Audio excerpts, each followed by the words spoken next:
This week's episode is sponsored by Ryan at Change. If you are looking to get involved in e-commerce and build a successful online business, then check out my good friend Ryan, who I have been working with the last few years and attended many events and retreats all around the world, spending time with members who are making some serious money.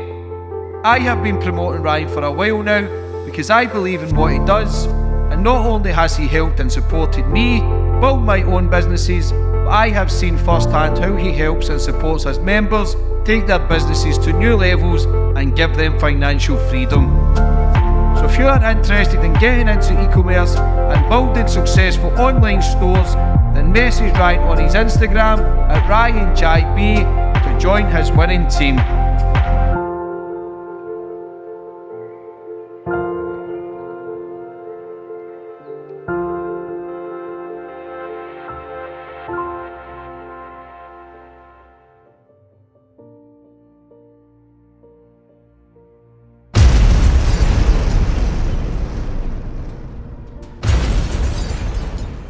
You can now follow me on all my social media platforms to find out who my latest guest will be.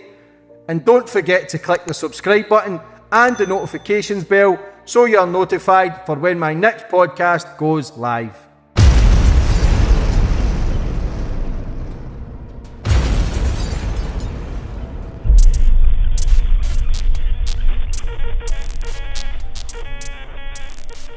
And boom, we're on.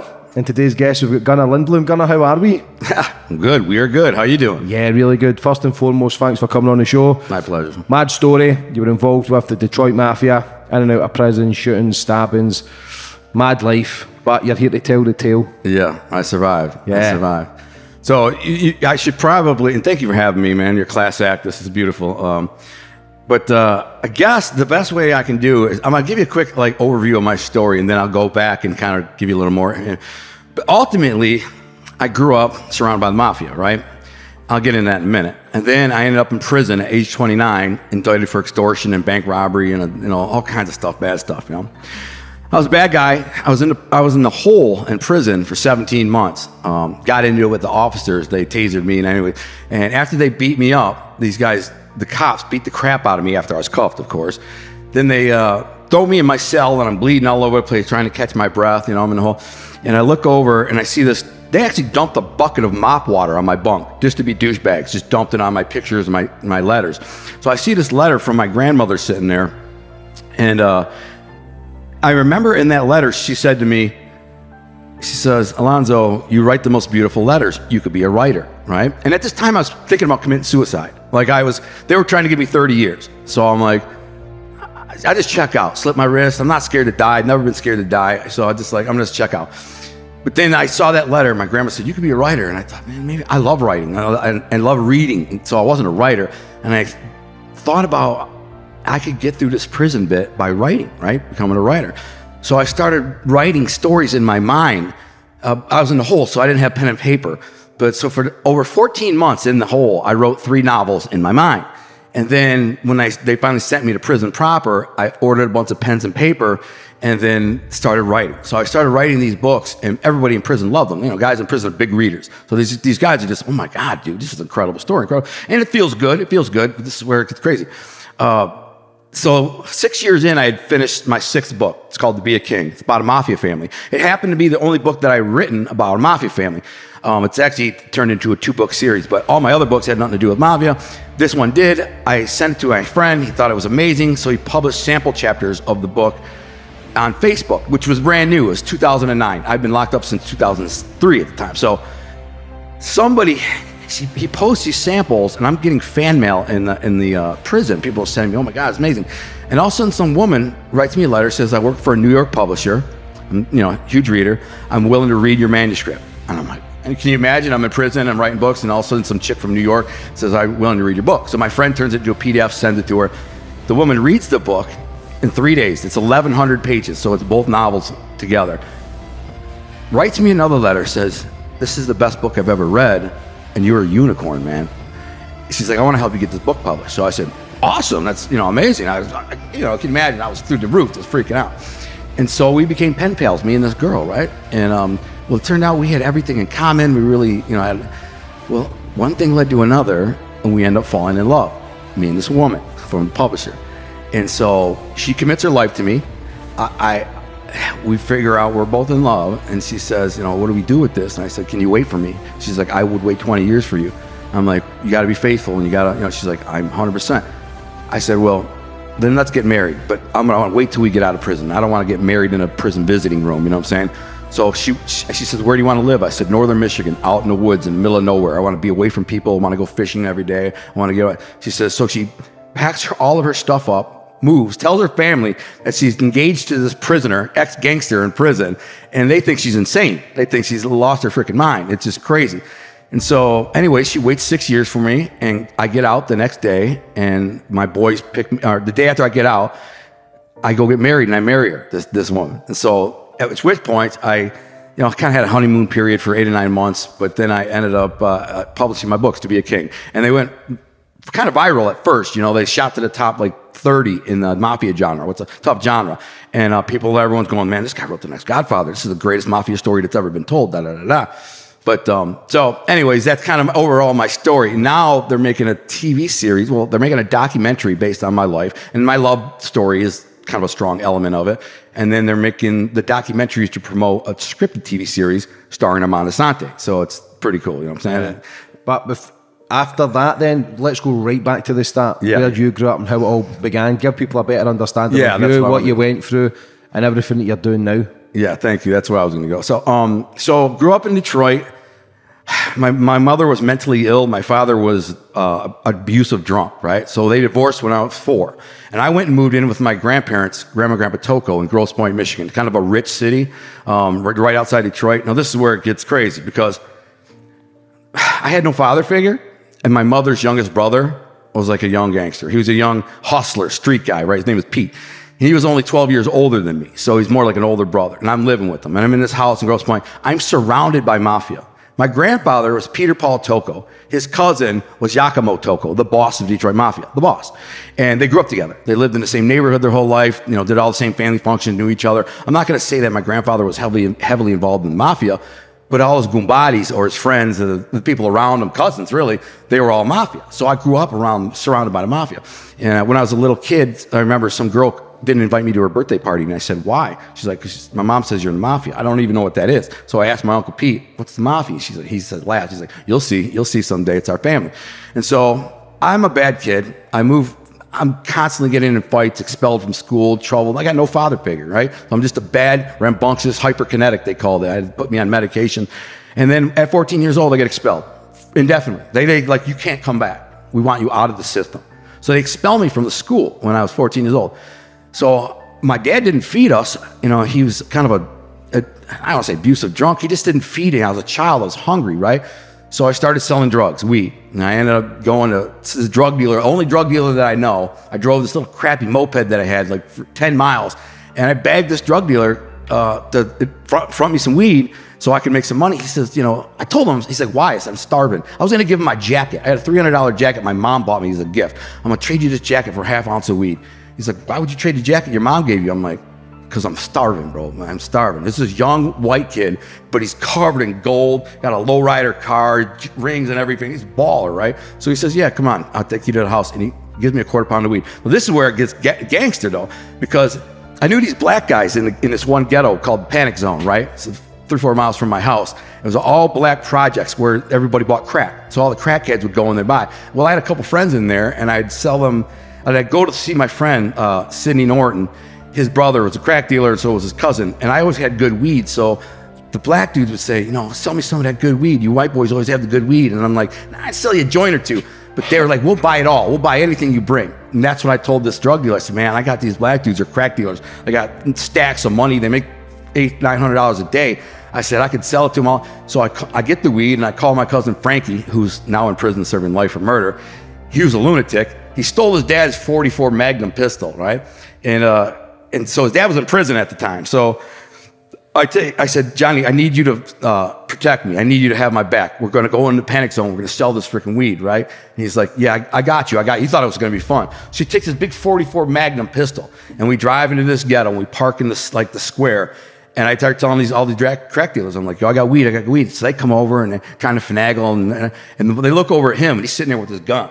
And they're like, what's up with your boy John Wayne? I said, he's just got my back, we're good. So I sell all that weed in one day, a quarter pound, make like $200-300. I end up going to get groceries with the money. And so that started.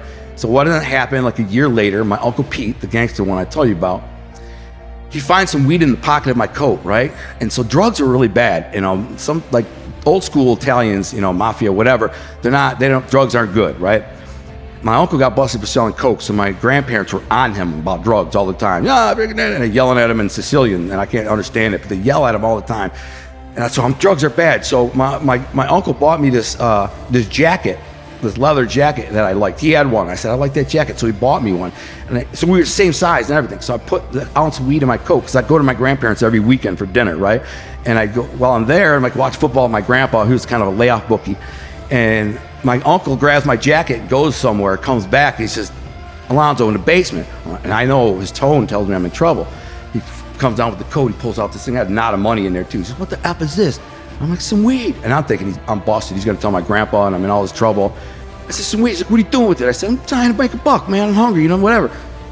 He says, this is some bullshit weed, and he throws it at me. He says, if you're going to sell weed, sell good weed. Come here. So he walks me upstairs into the garage, and he's got boxes of pounds of weed. He's like, how much you paying for pounds? And I'm like, 1,000, which I was paying way more. I was paying like 1,300. I'm like, 1,000? He goes, good, take 10,000 a pound. You now sell my weed.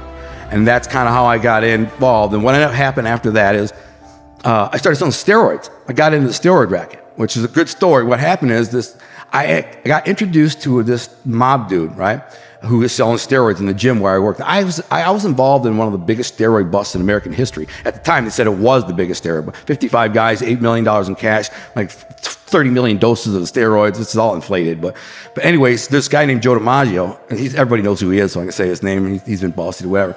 So I approached him. I said, listen, I think you know my Uncle Pete. He said, Pete Tocco? I said, yeah. He said, oh, I know Pete, good guy. I know his sisters. I said, it's my mom. I said, well, I got these guys who want to buy some steroids, man. I'm trying to get the plug on this. It's these high school kids, And he says, yeah, come over to the house. So I come over to his house, and he's got this big walk-in safe, and it's got like thousands of bottles of steroids in there. It's like, what do you want? I'm like, well, I can get rid of it. He's like, well, just take whatever you want and then pay me when you get the money. Like, once a week, come over, give me. I'm like, okay. So I don't know. At the time, the FBI are surveilling his house. His phone's wired, the whole nine. And so I start coming and going, buying steroids from this dude every week. And I dress up like this because I was respectful. Because to me, he was like a young mafioso, Italian dude, a bunch of Italian guys around him. I just assumed they were mafia. I didn't know what level because I grew up in it. I just assumed this. And so he ends up getting busted, right? This huge sweep. It's all over the news, whatever. And I'm freaking out because I know I'm involved, right? A couple of days later, an FBI agent comes to my house and sits me down. It's a big, tall guy. And he says, he's got the ledger. Joe would mark down everything that everybody owed him in the ledger. And there were two Al's. They called me Al back then. And he says, there's one guy's getting $100,000 worth of stuff at a time, Al, and then there's one guy's getting like 5,000. I'm like, yeah, I'm the little guy. He's like, that's what we thought. We've been watching you, whatever. You're just selling steroids to like your high school buddies. And I was selling to like 5 different high schools, like 5 different gyms. So I was making like $5,000 a week. At 17 years old, $5,000 a week selling steroids, plus weed. Plus I was making another probably $2,000-3,000 a week in weed. So I'm just clocking, bro. I can't even spend the money fast enough. I'm buying cars and 4-wheelers and toys and jet skis, whatever I wanted. And so I get busted. A couple days after the big bust, the local narco cops came to me and arrested me for conspiracy to deliver two times. $5,000 worth of steroids. Somebody set me up. And I got sent to the cops, and they ended up busting me and arresting me. And I bond out right away, and I fight the case for a year and a half. And in the end, my grandpa ends up paying a judge $10,000 so I don't go to prison. Because I was fighting with a lawyer and all this. And by the time I got sentenced, I was 19 years old.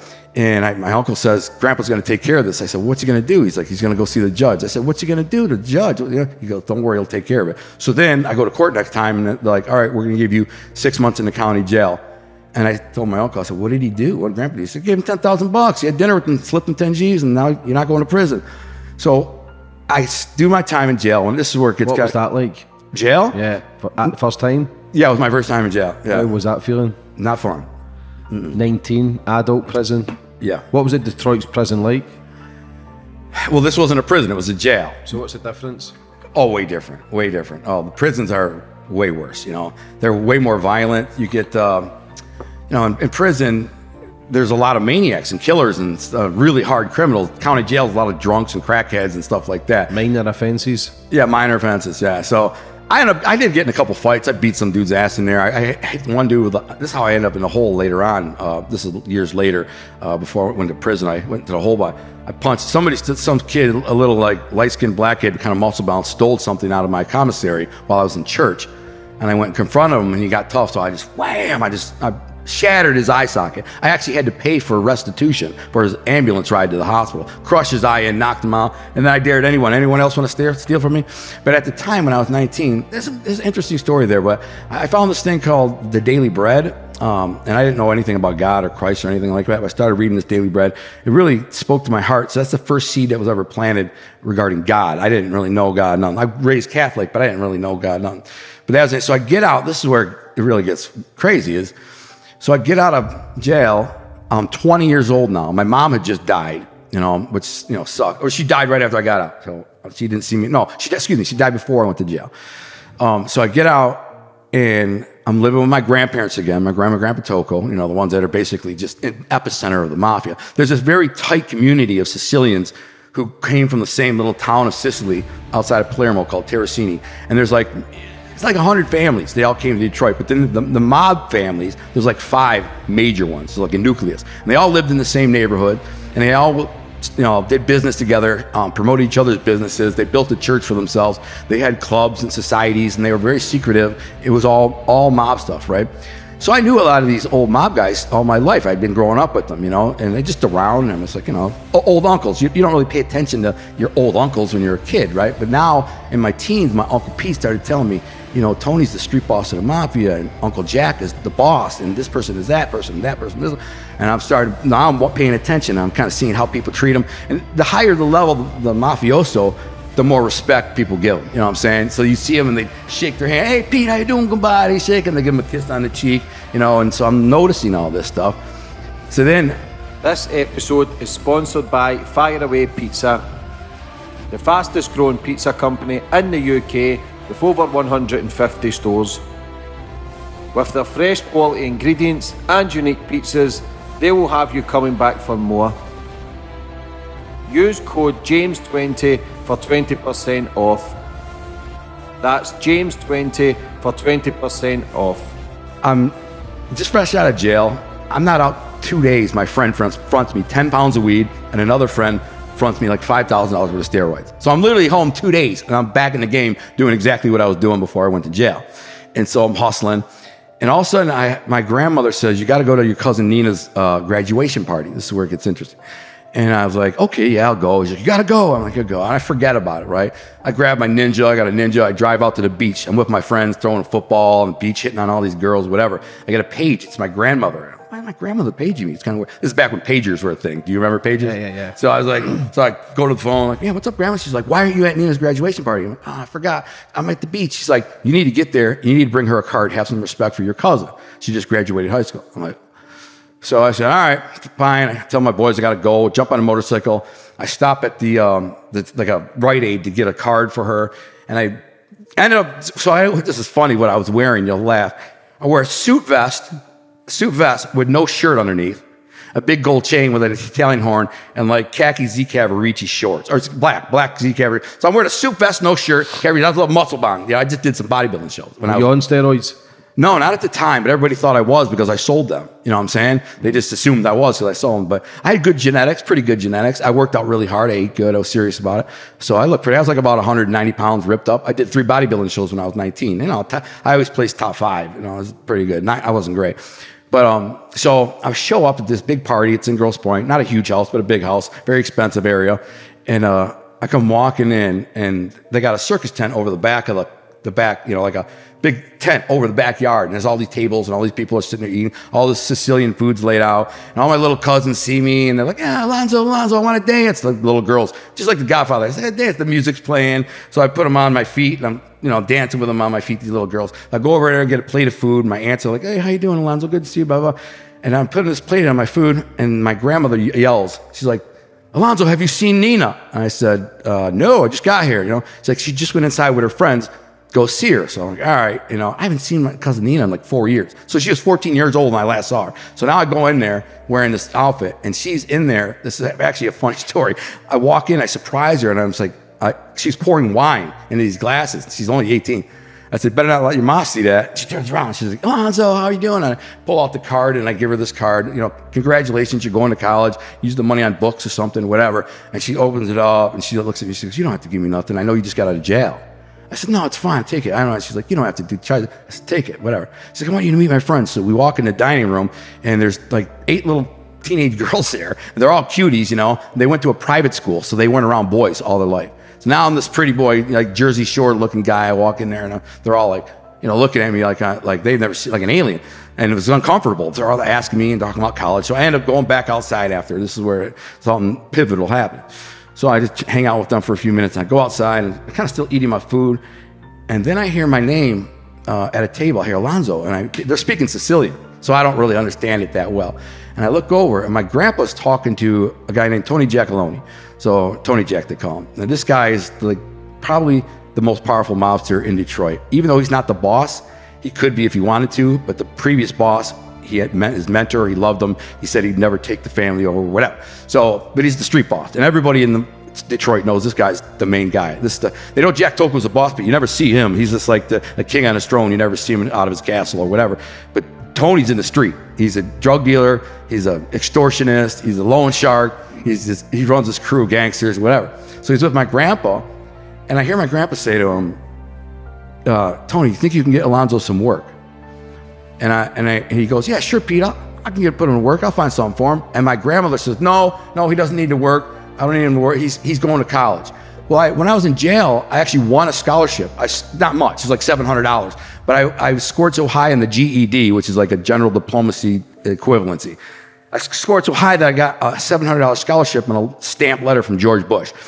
And so I told my grandparents, and they're like, we'll match it, $700. My dad will match it, $700. So you got $2,100 to go to college. So that was the plan. And my grandma says, no, he's going to college. He doesn't need to work. And this is the conversation. Then my grandpa says, I still got to work. He needs to stay out of trouble, whatever. So my grandma says, no, he needs to work. And at one point, she says, I said, no, wham, and slams her hand on the table. I said, no. And they all get quiet. And so I walk over. I'm like, yo, do I got to say in this? And they look at me, this whole table full of old Sicilians. They're like, you know what we're talking about?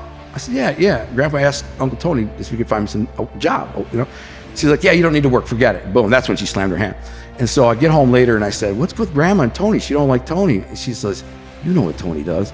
I said, what do you mean? He's like, you want to give me a job? He's like, he rolls his eyes. I'm like, oh, is that kind of job? He's like, So, and I didn't realize he was trying to push me into the direction of mafia. So about a week later, Tony comes over to the house, and he says, listen, I got a guy, you ever heard of Brownies on the Lake? He says. I said, yeah, it's a big nightclub on the water, right? He said, yeah, go in there, tell him that I sent you and that, you're looking to work security at the door. So I said, all right, cool. Guy's name was Al, ironically. So I go in there, and this weird little old dude, and I said, hey, Tony Giacalone said that you want to give me the head security job. I didn't say you're looking for security. I said, Tony said you're going to give me the head security job. And the guy's like, well, Tony Jack says that, then you got to do it. So I get in there, and I start working, and this is a major mafia hangout. It's the high-end place, very high. It's right on the water. High rollers pull up with their boats, and they park their boats on the deck, and it's like $15 for a top-shelf drink. And so I'm now 20 years old working security at this nightclub with all these mobsters coming in all the time, and they know who I am, that I'm a Toko, and they all think I'm like, my last name's Toko, and they're like, hey, cousin, cugine, or they're hugging me and kissing me on the cheek, all these older mob guys. So I start connecting with all these dudes, right? Getting numbers. They got a scam. He's got a safe job. He's got larceny guys. He's got a crew, a chop shop, stolen cars, all this stuff. So I was like networking with these dudes, and that drove me in that direction. And you could ask me basically any kind of racket, and you ask me if you want to know about when I got shot or stabbed. But how many's in the crew in the Detroit Mafia? I don't know. A couple hundred, I guess, but I didn't know. I only know a handful, a small handful, When did you get proper involved in it? That's when. Straight away? Well, that's when I was 20 working at this nightclub. And Tony got me a job there. And then he came to see me while I was working there and was standing around talking to me. And everybody's going, damn, Tony Jack's talking to that Al kid, the bouncer. He must be somebody. So Tony, this is where it gets serious, I'll tell you. Tony called me one day after this, And he says, this 7 o'clock in the morning, phone rings. Ring, ring, ring, right. I'm sleeping in the basement, my room. I hear the phone ring. I hear my grandma answer, ¿Cómo está? She says on the phone. And then I hear him say, okay, hold on. So he comes to the stairs. She's like, Alonzo, Tony's on the phone. I said, 7 o'clock in the morning. I'm like, Tony who? Because I got a bunch of cousin Tonys and uncles. She goes, Tony Jack. She don't like Tony. She don't like Tony Jack because she knows he's a gangster. So I pick up the phone and I'm like, Tony? And he waits for my grandma to hang up.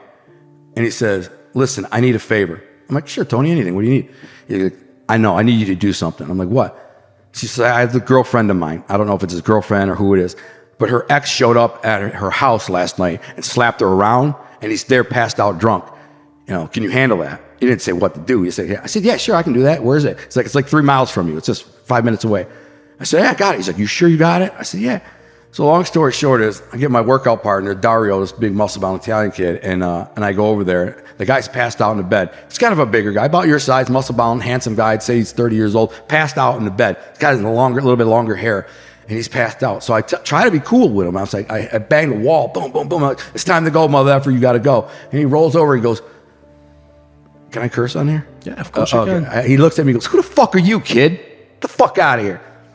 And I said, I'm the boogeyman, motherfucker. He goes, he laughs and he rolls over.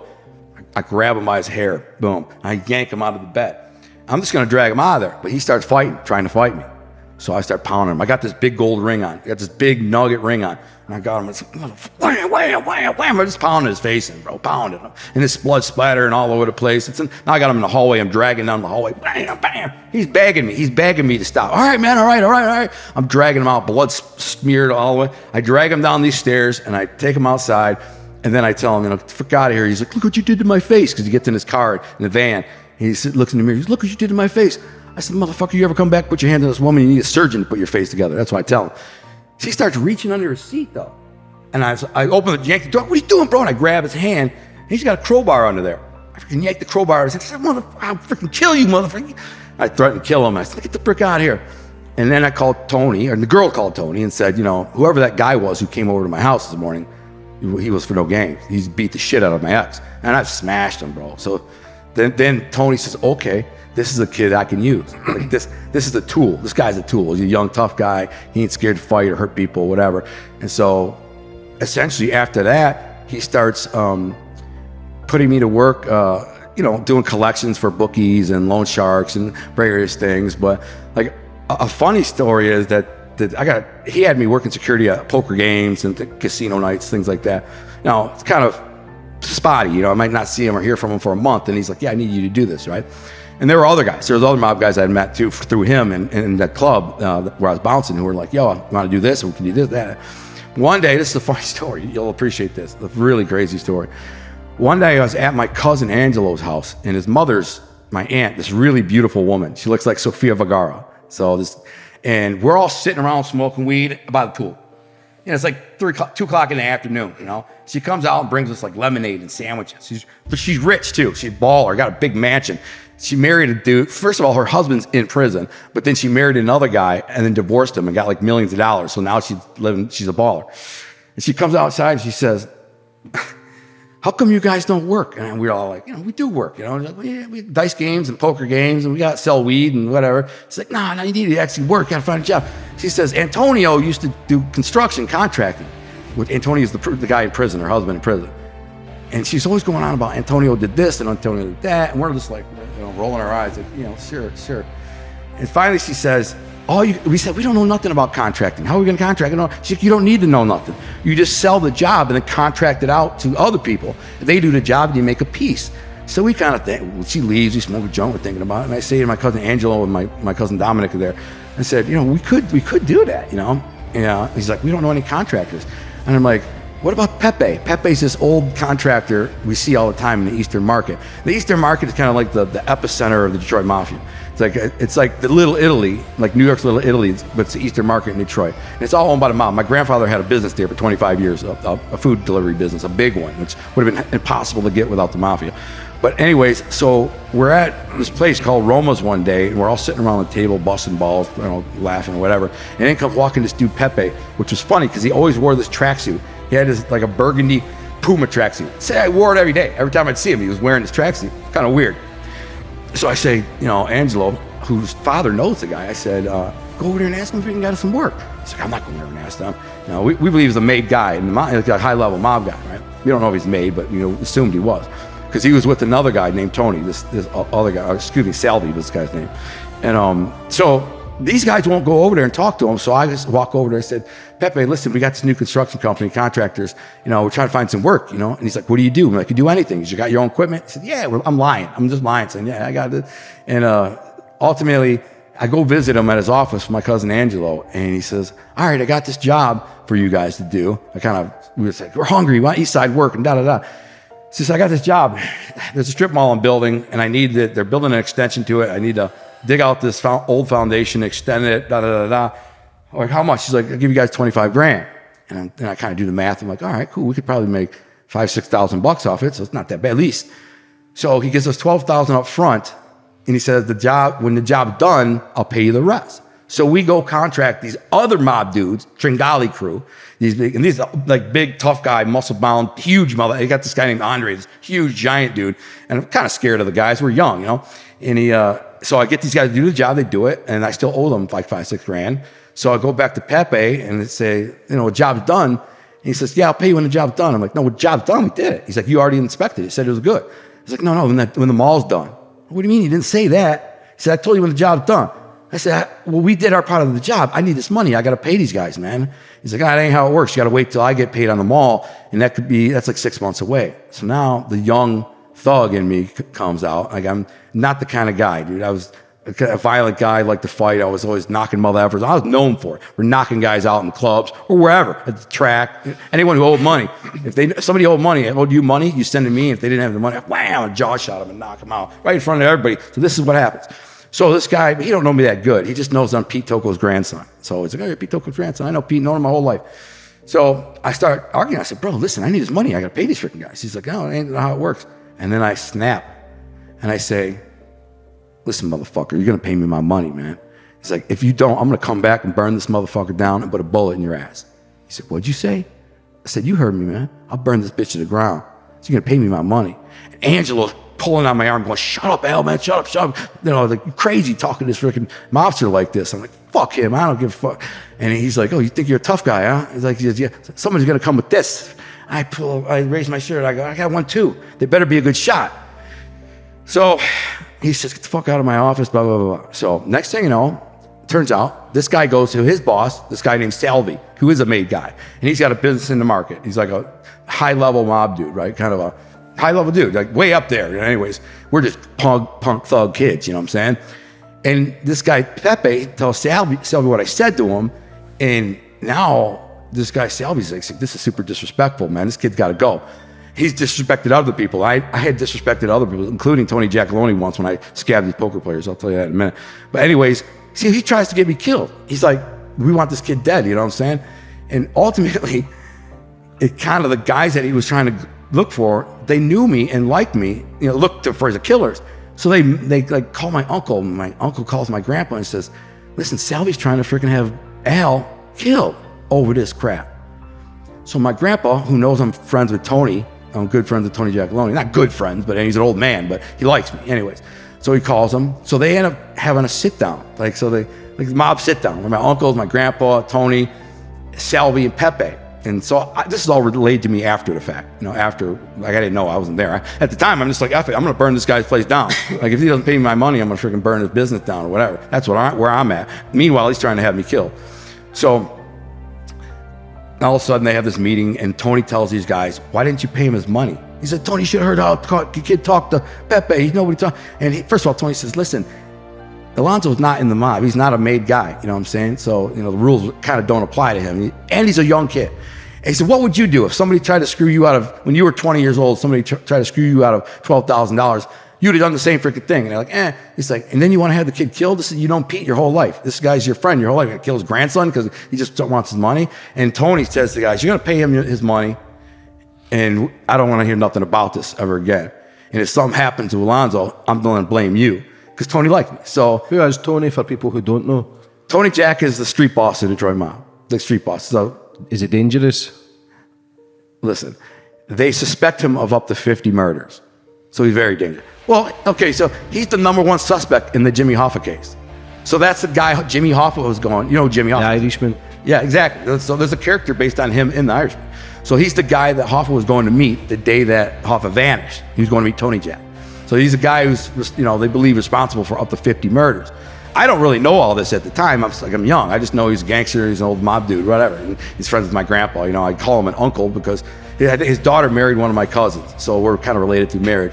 But I don't know him, you know, that well. It's just, you want to make a buck, go do this. You want to make a buck, go do that. So he likes you then? He likes you. What happens then when you try to get your money? So the guy you're fighting with, he's a made guy? Yeah. I think, yeah. Did you know this? No. I mean, I suspected. So what happens then? Well, Tony tells him in the sit down, you know, let this go. We don't, this is stupid. You're not going to kill a guy over his money. Pay him his mother effing money. So Tony, then, you know, they call him, my grandpa says, you go get your money from Pepe and forget this, leave this alone. So I come walking in. My cousin Angelo won't even go in there. He's terrified. Thinks I'm going to get killed.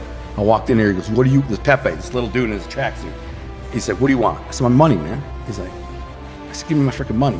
So he reaches in this drawer, filing cabinet, pulls out a little lockbox, pulls out the cash, and he hands me the money. And he says, I don't want to ever see you again, mother effer. Get the F out of my business. And then he complained about something, like we left some trash on the job site, and I had to clean up your mess on the job site. And so I peeled a $100 bill off of the knot of money. I crumble it up. I go, here you go, that'll cover that. And I throw it, it hits him in the face, and he drops on the ground. And then he had already told me once not to slam his door. When I came in, I slammed the door, but this is another time. So when I left, I was like, wham, boom, I slammed the door shut, knocked a bunch of stuff off the wall. Totally disrespectful, but yeah, that was a close call. I could have been certainly been killed there, but. And you're only a kid? You're only a young boy, 20? 21, something like that. So what other jobs were you getting asked to do? Mostly collections, like collecting for bookies and stuff like that. So you were like a debt collector? Yeah, I was muscle, basically, for bookies. But I had all these different scams and rackets going. Like, for example, my uncle would always say to me, you know, what do you got on the floor? And I'm like, for money making. And I said, I got this guy who works for an alarm company in the gym, kind of a square. I said, I think I can get him to tell us how to like deactivate alarms. And we can start this robbery ring, and we can break into houses and businesses. So I go to the dude. My uncle said, "Go for it, man. Put him on the hook." So I tell the guy, "Listen, can you help us beat alarms?" He's like, "Oh, bro, I'm the technician. This is what I do." And he's like, "I can show you how to fry the alarms, how to, get through them, bypass them, whatever."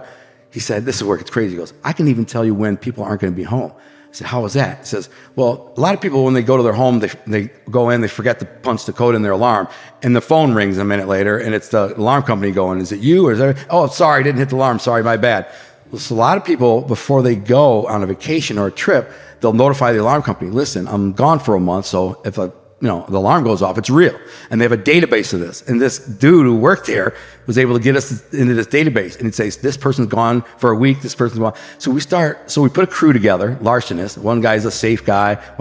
I was the crash car driver. So I drove the car and used the police scanner, listened to the police scanner in case the neighbor saw something and called the cops. And if they sent a cop car, I'd know. And I'd walkie-talkie the guys inside and say, yo, cops are coming, let's go. So they'd pull up in a van, and I'd be in the street in this crappy car called the crash car. Are you familiar with the crash car? Yeah. So I drive this. Called them like a ringer back home. Yeah, ringer, a doubler. Yeah, just dump it, like block the traffic and just let them get away. So it's gives you plausible. I had a police scanner in there, so if they called me, they'd be like, "Yeah, why you got a police scanner?" But anyways, so these guys were going into these houses and just raping them, man. These mansions. So my part of the job score was I get to pick one item from each score, or jewelry, or whatever, right? So my uncles and his partner owned a pawn shop, so I learned about watches and gold and jewelry and stuff like that. So every time there was a big score, I'd pick a watch, right? So I ended up with like 20 like high-end watches over like the year. And it ended up in the newspaper, and like it was too hot. We were hitting all these houses. They'd go up at 2, 3 in the morning. They'd fry the alarm.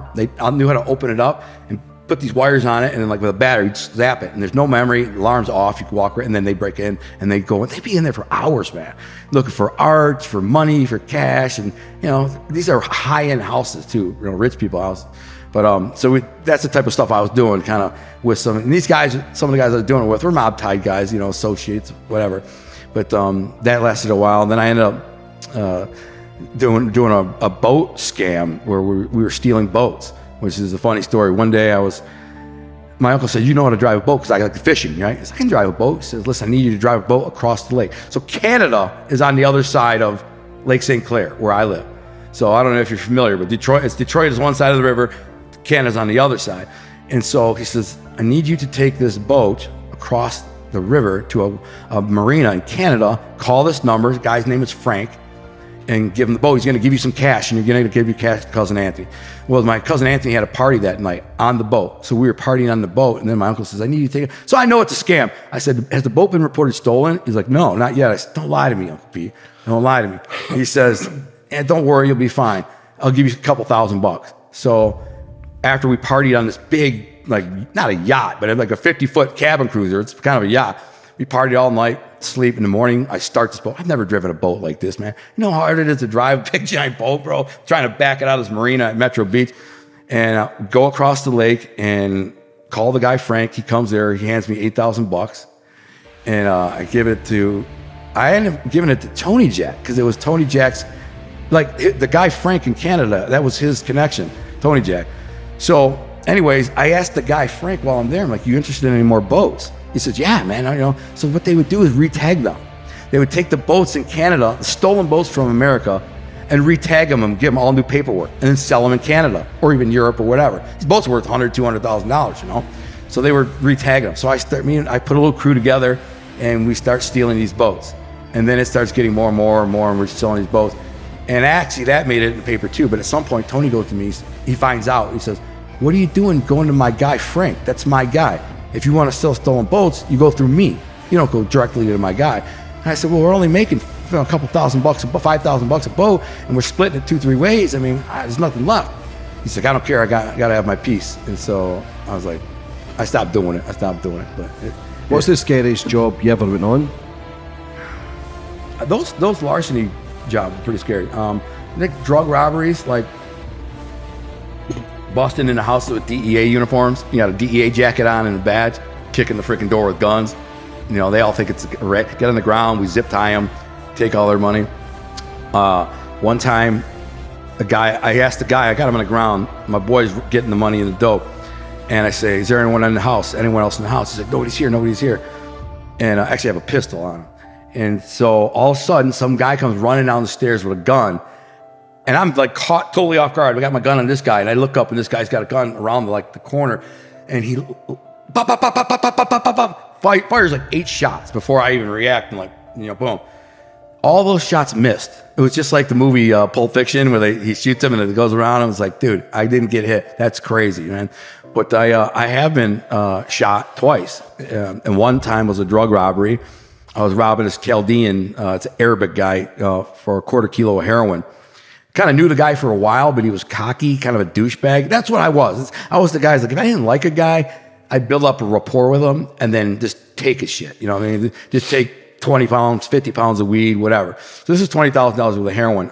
And we got a kind of argument, over whose car was nicer. That's how stupid we were. We got an argument whose car is better, right? And he was being a cocky douchebag. I said, I'm gonna rob this motherfucker. So I tell him I need a quarter kilo of heroin, tell him to meet me in Detroit, in the city, in a parking lot behind a restaurant, pull up next to him, get out of the car. He hands me a bag with a quarter kilo, big block of heroin. I throw it in my backseat. I hand him $20,000, right? And we're still talking, we're between 2 cars. And he stuffs the money in his inside pocket.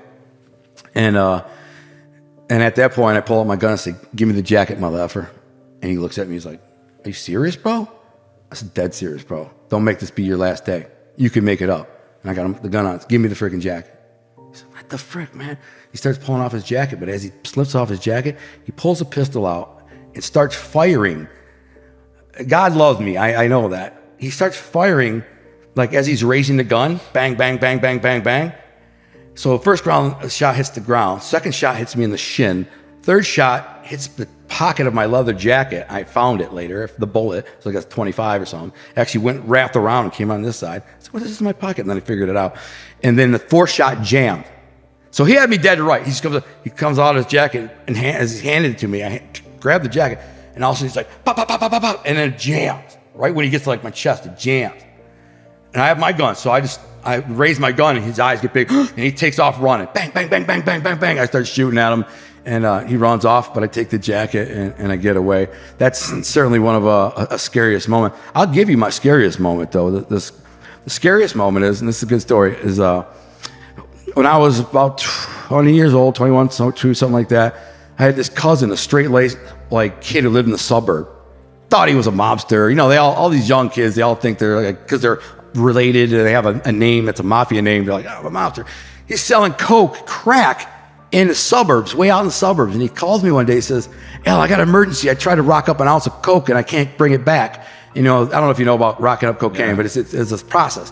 And I'd seen it done. I had guys seen it. I've seen people rock up kilos. So I said, "Don't move. I'll be there. I'm on my way." I jump in my Ninja. I shoot over there. He lives in a nice neighborhood, like 5-6 miles from me. I get there. I said, "Give me the soda. We'll heat it up, blah, blah, blah." And we end up pulling back like 3/4 of an ounce of crack, right? I said, "What are you doing with this crack?" And he says, "I'm selling it, man. I'm moving out here."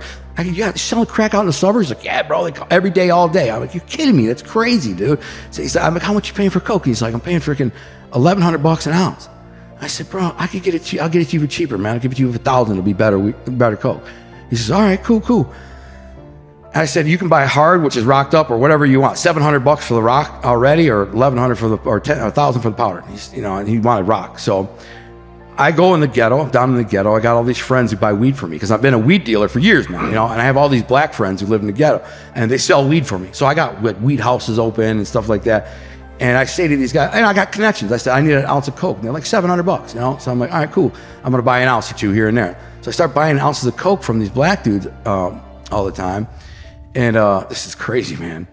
And then so I'm going back and forth to sell them. And one day I come to get this. So I'm making like, $500 a day extra money off this coke. It's not a lot, but it's easy. So one day I'm waiting in the car for this guy. My dope dealer, the cocaine guy, this black dude, he gets in the car, he goes, "I gotta have $850. I'm like, "I'm not paying $850. He's like, "I need $850. I'm not paying it." Now they know I got a gun. I always have a gun. I carry a gun right here. It's out. They know that. I'm in my girlfriend's car because my car was too flashy. I didn't want to drive down there in the hood in a flashy like Jeep with kickers and tinted windows and stuff. So the guy says, I said, "I'll pay $750. That's it." So the guy says, "Okay, I'm gonna go in the house and rock it up." For whatever reasons, these guys decide they're going to rob me. I don't know why. I've been dealing with them for freaking 6 months, and they just decide they're going to rob me. I don't know why. And so they have a crack house across the street, and I see some dudes in the windows, and they're all looking around. They're looking. I start getting nervous, man. I start put the car in neutral, right? I back up, so if I have to take off, I have to take off. So finally, in like 20 minutes, I beat the horn. I'm like, "Yo!" And then he comes. I said, "1 second." He comes out, gets in the car. The guy looked like Grant Hill, a basketball player. Anyone who knows who that is, a famous Detroit basketball player. That's who he reminded me of. He gets in the car. He says, "I need $800. I said, "Bro, I'm not paying $800. I go around the corner. I got 5 different guys. I get it for $700. And all of a sudden, at that moment, so I'm sitting there talking to him in the car like this. I feel something against the side of my head, and I hear, "Don't move, motherfucker." And my reaction was they were joking, like, because I've been dealing with these guys. I think it's kind of a joke, like they're just kind of like, "Oh, got you," kind of thing. And so I look, and there's a freaking pistol right in my face. And the guy goes to rack around. Why he didn't have one in the chamber, I'll never know. But he goes, and he goes to rack one in the chamber, and it jams. So he's like, "Don't move, motherfucker." And I look, and he just, and it jams. At that point, I look over at this guy to see if he's got it. So all in one motion, instantly, I knew my life was on the line. In one motion, I reached up and I grabbed his hand with the gun, pulled my gun, and I was looking at him to make sure he didn't have a gun, but he dives out of the car thinking I'm going to shoot him. And I got this guy, he's trying to wrestle. I got his hand with the gun. I put the gun out the window, bang, bang, bang, bang, drop a couple shots. His hand goes limp. The pistol falls into my back seat. I throw it in gear, pull off. I get about a couple houses away, I hear one gunshot, boom, just one. And I get so mad. I swing up in a driveway, and I'm aiming. And there's like 4 of them out in front of this house now. And the one dude's on the ground because he's crawling behind the car. And I start aiming, pa, pa, pa, pa, pa. And I have this shootout with these freaking guys. And then I take off. But really, that's not even the craziest one. The craziest one was when I got stabbed and hit in the head with a baseball bat in same kind of neighborhood. I was drug dealing with this guy.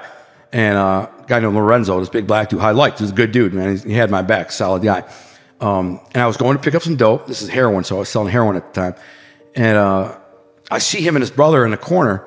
with some dudes in front of a house. So I pull up, jump out. I'm in a Mustang. I jump out. I'm like, yo, what's up, Lo? And the guy who on the porch, one of these guys, stocky black dude, real black, he says, take your bitch ass across the street, motherfucker, white boy, whatever. And I said, hey, man, it's cool, man. This is my boy.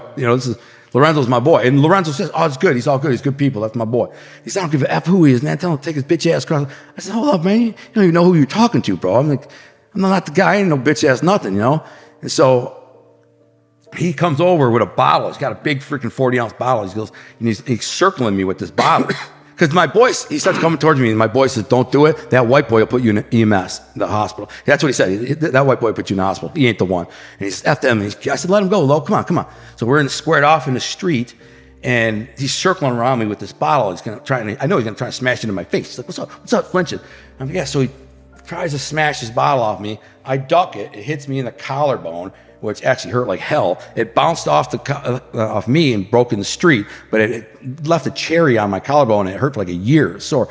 So I spin back like this, and I come back, wham, jaw shot, just wham, knock him out, one punch, boom, and he goes straight down, and his boys are like, what the frick? And then I should have left it. I should have just left it at that. I knocked that guy out. I proved my point, whatever. But instead, I want to be a tough guy. So I get on top of him, and I freaking pound him, bro. Pound him back. So then I tell Lo, I'll be back later, whatever. So the next day, I go to Lo's house. It's just down the street, by the way, from this dude. I beep the horn. His friend Pat comes out. He says, Lo's eating. He'll be out in a minute. And then he says, you shouldn't have done what you did, bro. I did what? He's like, that guy down the street, he's crazy. He's like, we don't even deal with him. He's a lunatic. You know what I'm saying? We don't sell him dope. We don't know.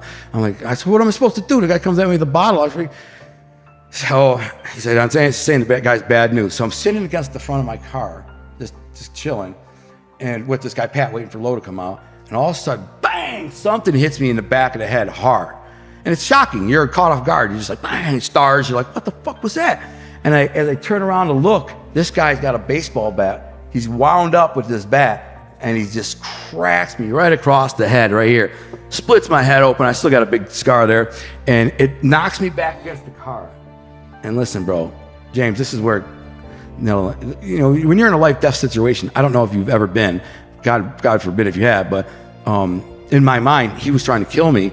So in my mind, I got to kill him. That's how I reacted. So bang against the car. I'm like, this dude just tried to kill me.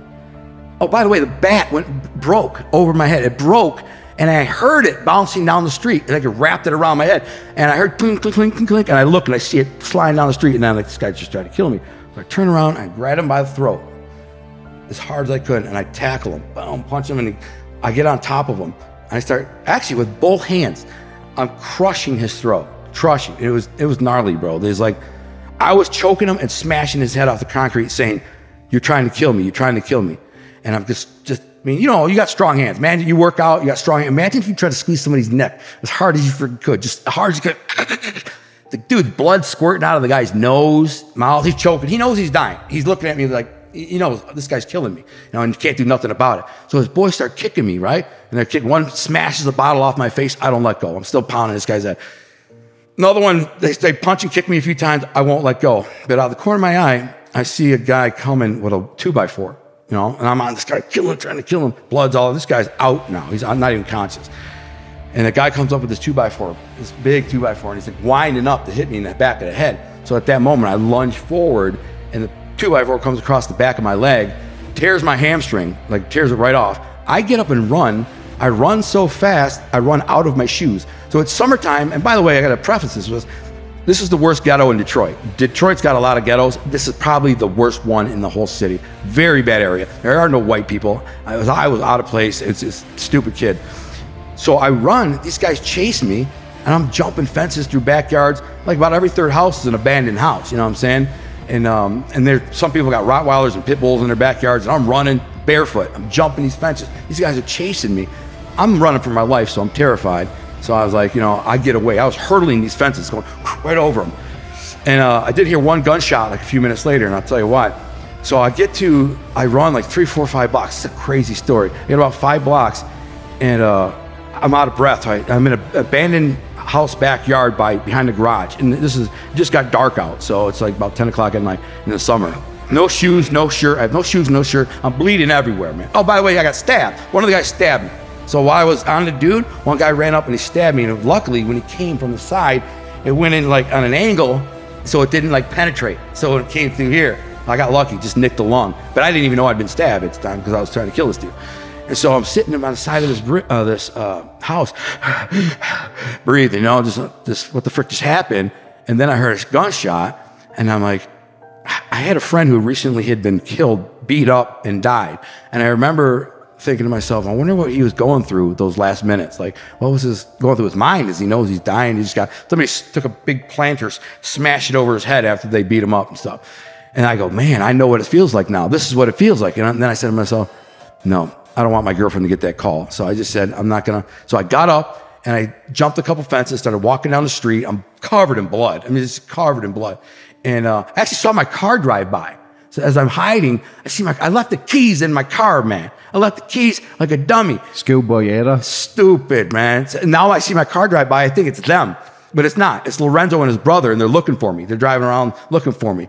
And he ran them off. He shot at them. They were coming to burn my car with gas. They broke the back window out, and they go dump gas, and he comes out to get away from my boy's car. And they said, man, up that way, buddy. And he shot a shot at him. Bang. That's why I heard a shot. Boom. And they took off. So, and then they were driving looking for me. But I didn't know. I thought they were trying to find me and kill me. So I jumped a couple blocks. I'm walking down the street, and I was so thirsty because it was a hot summer day. I just ran like 6 blocks. I'd been stabbed, so I'm losing all this blood. So I see a faucet on the side of a house. So I'm going to walk over and try to get a drink, right? I try over, it don't work, right? And I hear some lady go, hey, get away from my house. Hey, get away. And I stand up. I said, I'm sorry, ma'am. I just wanted some water. This black lady, right? It was an angel. And she comes running over from across the street. And she says, what happened to you? You get in a car accident? I said, no, I got jumped. And she's like, oh my God, baby, come on, come here. She walks me up to her house. This is where it's crazy. I remember the house, had a white and green house, vacant lot next to it, green awning, green chairs. She sits me down, brings me a glass of water and a clean white towel, like a hotel towel, to put over, because this is where all the blood was pouring out. She didn't know I was stabbed because everything's covered in blood. She said, put that over your head. I called an ambulance. I ended up passing out. Like that was it. I probably was out for 20, 30 minutes. And then an ambulance came and they took me to the hospital and they stitched me all up. And this doctor named Dr. Wheaton, he did plastic surgery on my head. He said, you need to sign a waiver because I'm not certified to do that type of surgery. But if I don't, you're going to have a dent in your head and your eye might sag or whatever. And I'm like, yeah, do it, man. I'll hook it up. And I was in a lot of pain. My leg hurt the worst.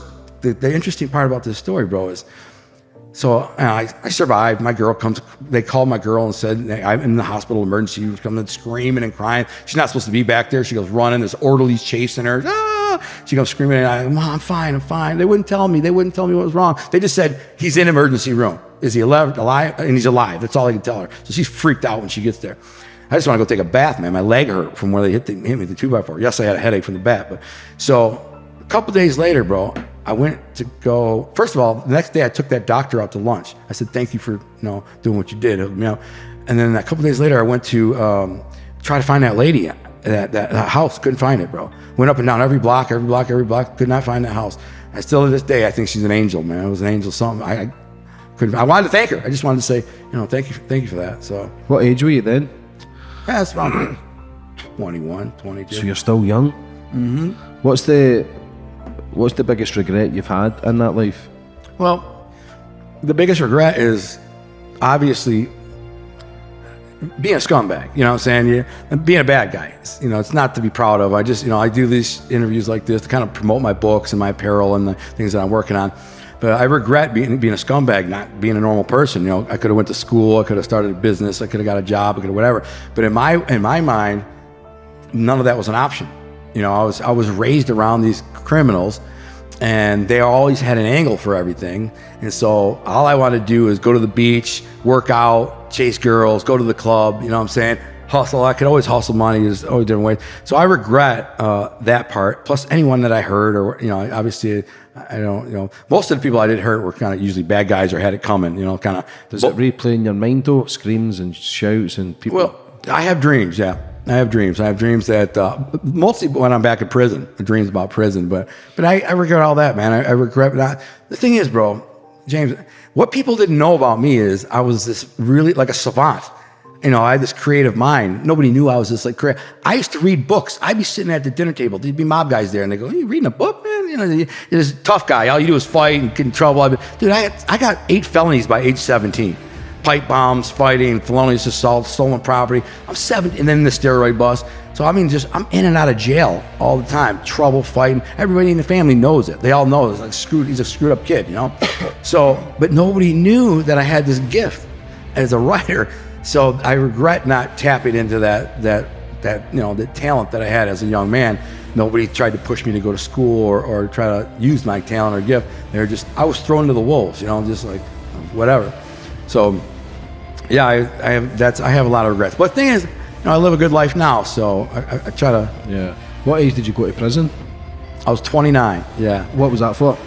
And how was your life like before that? Were you just a loose cannon? Were you just lost? Were you drinking, taking drugs or anything? I did use drugs towards the end, and that's what made me crazy. Yeah. I lived a good life all my 20s. I never went to prison. I got busted with 18 pounds of weed and did like 5 months in jail. Other than that, I've caught cases, but I beat them, you know, with lawyers and stuff. They couldn't get me. I have to tell you about New York. Don't let me forget that. And anyways, Let's talk about New York now. Well, okay, so let me finish about that. My whole 20s, I lived a pretty normal life. I had a girlfriend, I had a nice house, garage full of toys. I'd go hunting and fishing, but I was a gangster. I did criminal stuff. So if I'd leave the house in the morning, my girl didn't know where I was going. Like I'd leave and say, all right, I'll see you tonight. Where are you going? I do this, and then the whole day I'm out there with a gun and doing criminal, robbing banks and crap. So I ended up at 29 years old. This is a funny story. My girlfriend, I had put a shirt and a suit on like this, and getting ready to leave the house. I put a pistol in my waist, and she said, "It's bill day. You know, I need to pay the bills." I'm like, "What? Your half is $2,200. We got to pay taxes." And I pull out my knot. I only got $700, bro. All right, and I don't have any dope, so I was gonna go buy some dope with that because I was out there towards the end. So I said, "All right, listen, I'm gonna go to the bank and pick up the rest of the money. I'll be back in a minute." And I kissed her, and she kind of looked at the gun, she looked at me, and I'm like, "Yeah, I got a gun." So I went to the bank and I put a fake bomb in the bank, then walked out, got in the drive-thru, drove through, hit the thing, and said, "Listen, there's a bomb in your bank. I need $75,000 out the window in the next 90 seconds." So the bank goes bomb. Bank goes boom. And I said, I detonated with this. So the lady said, you know, she freaks out, and they pack a bunch of money in an envelope and shoot it out the thing. And I throw it. I know it's not 75 grand. You know, I think it was like, I don't know, it wasn't that much, like 20 grand. So I say, yeah, I'm good. I got the money, right? So I'm going to go get some dope, and then I'm going to go give my girl the money whatever. Like I get in a high-speed chase. They catch me. I crash. I get out with the money and run. I'm serious high-speed chase, like 120 miles an hour with like 8 cops behind me. I'm driving like a maniac, bro. I went through a red light and did a Hail Mary. Through a red light, doing like 100 on a side street. There's a red light. I'm just going, I go, just blow right through the freaking red light, bro. Yeah, it's crazy. And then I go get some dope from my friend. I was gonna go back later and get like an ounce, but I just got like a few bundles or whatever. And as I'm getting ready to like snort some, all of a sudden I hear the cops go. Anyways, they had a tracking device in the money. You know what I'm saying? So they knew where I was. They had called off the chase because I was driving, you know, crazy. But they knew where I was. So they kept finding me, and I'd get away, and eventually I crashed the car, I got out and I ran. They surrounded me, and they came up and beat my ass, bro. Beat my ass. 6 cops cuffed me and stomped me out. Like one of them crashed their car or something, so they were mad about that. But anyways, and that was my last day of freedom, was that day. And I went to the jail, and it was a crime spree. So over like a couple of weeks, I racked up 17 capital crimes that all carry life. Extortion, bank robbery, armed robbery, more armed robbery, more bank robberies, A lot of them, I beat most of them. There was a kidnapping in there. But the extortion got me the biggest time. I got 13 years for the extortion. And why did you kamikaze the bank job? Did you have a mask or anything? No. Were you high on drugs? Yeah, but I wasn't high at the time, but I was using drugs. I just didn't care. I put a little bit of a disguise on. I had a shirt and tie with sunglasses. And I walked in there like I'm going to fill out a bank thing. And I set this orange plastic thing with a bunch of wires sticking out of it on the counter. And I walked out, jumped in my car, drove through the drive-thru, hit the button, and just said, "Hey, listen, there's a bomb on the counter." And then I give you the money. So I think I'm going to get it. I've done bank jobs before. I'd robbed banks before and got away with it, just with notes. Walk in, give me the money, they give you a couple $1,000, you walk out. So I thought it was good. You know, this is my new way to do it, though. I thought it was a great idea. But so they send the money out in a bag, and in the bag is a tracking device. I just throw it on the counter, on the seat next to me, and I'm good. I get away. No, well, so I end up in prison. But But I wanted to tell you about New York too, because it's interesting. When I was 20 years old, or 21, something like that, Tony Jack sent me to collect money from a gambler who's a young guy. He's only like 21-year-old kid, right? He says, this guy's giving me trouble, man. He's ducking my bookie, is what he said. So the bookie that works for Tony called Tony and said, I can't find this kid. He owes me $10,000. You know, can you help me find him and get the money? He calls me, because that's what I'm good at. You know what I'm saying? So I ended up going to his house, and he was hiding, obviously. His mom said, I haven't seen him in a while, and blah, blah, blah. I said, well, listen, I knew he was in the military. He had been in the military. I said, listen, I'm an Army buddy. I went to high school with him. I'm home on vacation. I wanted to see him. I love the guy, you know. She's like, oh, okay. He's staying with his dad, you know. So here's his number to his dad. So it's only a couple miles away. I drive to his dad's, knocking the door. The kid opens the door, right? I pull a pistol, and I push him into the house. I said, listen, man, you're ducking Johnny. You owe him that money. You got to pay up, bro. And he's just saying how it works. And he's like, I'm going to pay him. I'm going to pay him. I'm like, listen, you're not answering his calls. You know, you're hiding from him. You moved out of your mom's house. You're hiding. You got to pay. And at this moment, in comes walking his dad. He's an older guy. He kind of looks like a biker, you know, a big burly guy. And he's like, what's going on? I got a gun on, son, you know. And I said, sit down, man, sit down. There's nothing bad's gonna happen. I'm gonna kill you. Like, your son is 10 grand in debt with the bookie. He's got to pay up. And he looks at us and says, what the frick you doing? I said, yeah. This is when I said, Tony Jack sent me. Do you know who Tony Jack is? And the kid didn't know. The kid's like, no. But the father's like, Tony Jack alone. I said, yeah. He freaking goes like this to his son. He's like, you idiot. You know who these people are. You know who you're freaking dealing with. You're gonna get yourself killed, blah, blah, blah. I'm like, listen, man, there's got to be a way to pay this off. I'm the good guy. I'm here to help you. Let's get this paid off and get it out of the way. Do you have any assets? Do you have a car, a boat, some four-wheelers, you know, some savings, whatever? And the guy scratches his head. He says, all I have is my gun collection. Now I freak out. Now I'm just like, gun collection? Now I'm thinking, because my dad's a gun collector and there's guns in every room. So I'm thinking this guy's probably got guns all over the house.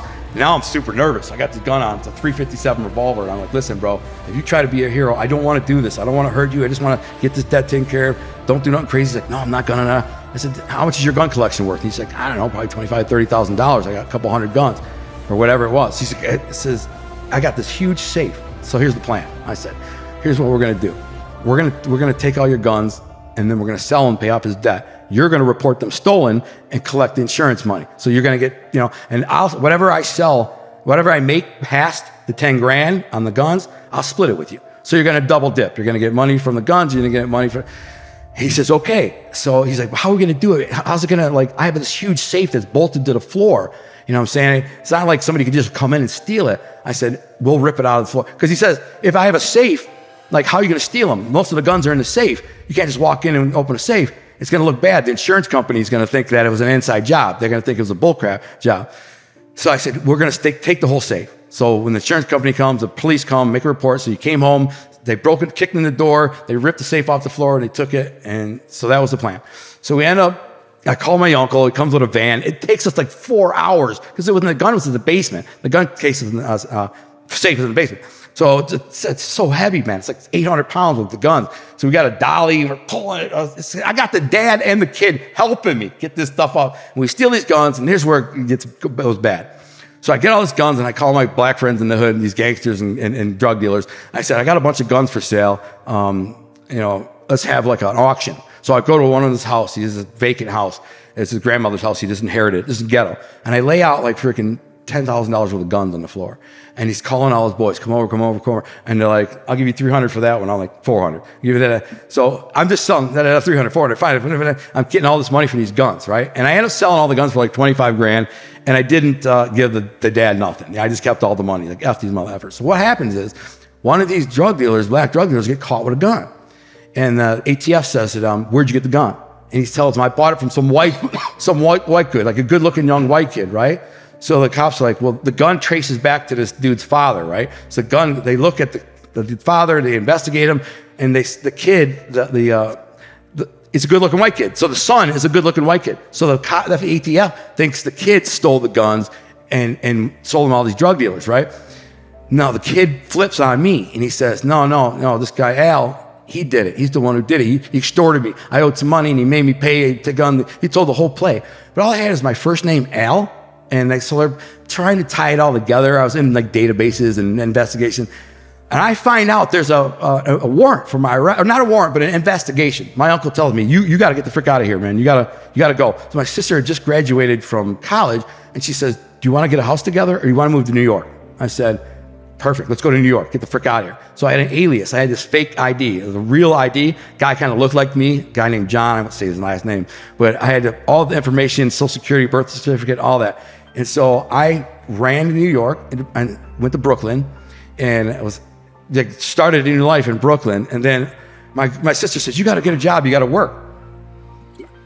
A job, work? I don't know how to freaking work. I don't have any skills. What am I going to do? I actually did try to get a job at an import-exporter called Yanni Ben Moshe's, Alex Import-Export's the name of it. I ended up scamming a bunch of money from them, writing myself a fake check and cashing it, and they found it was me, and I got fired. I only worked there for like 3 weeks. So now my sister's like, you got to take some money in, right? So I talked to my Uncle Pete. He says, listen, I have some friends in New York. They're friends of ours. You know what that means? So friends, so for people who don't know, friends of ours means mafia, but I'm not a made mafia guy, nor is my uncle. But when he said, I have some friends from New York, they're friends of ours, maybe they can put you to work. I'm like, yeah, give me the number. So I get the guy's number. I come meet him at a club called McManus here in Manhattan, somewhere in Manhattan, right? And I don't know what he looks like. He's this guy named Vinny, right? I walk in, there's one guy at the bar, this little skinny guy wearing a trench coat and a fisherman's hat. So I'm not thinking this is the guy, it's a mob guy. He's for Lucchese crime family. He's a made member of the Lucchese crime family. So I come walking up and I sit next to the guy and I said, you Vinny? He says, he doesn't look at me. You Al? I said, yeah. He says, what do you do? I said, do anything. He says, anything? Still don't look at me.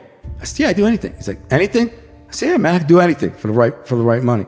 He looks at me, finally looks at me, he goes, anything? You do anything? I said, yeah, man, and whatever. So he says, all right, listen, I'm going to hook you up with these guys. I want you to call them. They're young guys like you. They're hustlers. They'll put you in the game and help you make some money. Because he's like, I know you're Uncle Pete. I want to help you out, Uncle Pete. So a couple days later, or a day or two later, I go meet these two guys, Little Vinny and Tommy, these guys from Brooklyn, right? And they're dressed like this. So they're little young mob guys, like wannabes kind of. Like they're not mob, but they're like wannabe mob guys. And I sit down in this restaurant with them, and I'm like, they really like flip it. They're like, they're like way too like cocky, right? And I said, what's up? I'm Al from Detroit. And they're like, yeah, Detroit, I heard of it, blah, blah, blah. And I'm like, yes. I was like, what do you guys do? And they're like, man, money's easy. I said, well, what do you make? How you make money? He's like, I do money all over the place. So I say, like what? And he says, well, this is what's funny. He's like, we sell black boxes. Do you know what those are? So a black box was back in the day when you had cable and you had all the, you could click all the cable channels. A black box would steal all the cable channels and you get all the pay-per-views, all the fights, everything for free. And there's $100 for me. So I call back to Detroit and tell these guys, I'm like, I got these black boxes for 100. I'll give them to you for 300. Everybody's tons of them. But the funniest thing was, I did some really crazy stuff. I'll tell you about a robbery jewelry store. But the funniest thing was they had this little device. You remember this device where you'd like speak into it and remind yourself, like pick up milk on the way home from work, right? You'd put it on the little thing. And then after work, you'd hit it and go, oh yeah, pick up milk, right? So they programmed it to make the sound of coins going into the payphone. So every coin, like a quarter, go brrr, brrr, nickels. They all had their own little sound.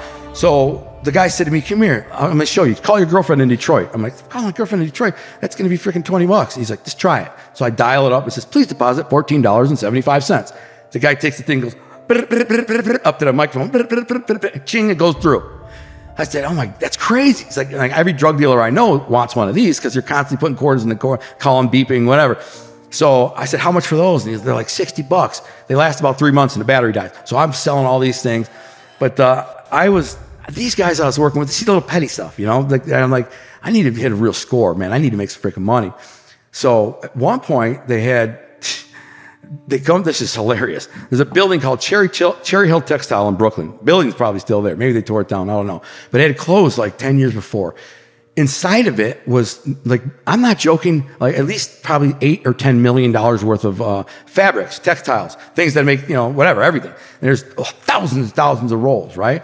And so they said, we can't sell it, but we can get the copper out of the wires in the walls. Why would I do that? I'll sell this fabric. So I took it on into my own. It was like below them, these two mob guys, kids. They're like, I'm not going to steal fabric. Take it. I end up getting all the swatches, little samples, and taking them to the garment district here in Manhattan and say, do you want to buy any of these? I have 100 yards of this, I have 200 yards of that. And they're like, yeah, bring it. So what ended up happening is first we were going in there through a window, but they put a metal thing over it. So I take a sledgehammer and I smash a hole through the wall of this building, bro. And I go in there, it's pitch black, it's dirty, it's old. And I take all these fabrics and I load them into the plastic rolls and I throw them out the hole in the wall, right? And then I call a car service. I was like, I need a van.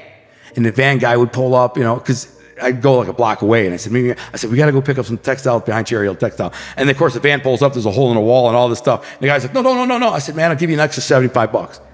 I'll give you $75. We're going to load it in the van, just take it. He's like, okay. So they throw it in there, and they take me to the garment district, and I go to these textile merchants, and I'm like, and they cash me out, bro. Cash me out. I was making like $800 a day doing it every day. And it was crazy. I mean, like $40,000 before they finally put a security guard on the place. They put a big metal thing over the hole in the wall, and they had a security guard patrolling. Dude, I made $40,000. My sister found the money underneath the sink. I had it hidden up there. And she's like, why do you have all this money? You need to give me some. That was her reaction. Like, you need to give me some of that. I'm like, I don't give you, I gave her some, like $1,200. But at one point, I had this crackhead couple, which is funny because it was a very pretty black girl and her boyfriend, who was very quiet. I don't think he liked me. I knew he had a gun.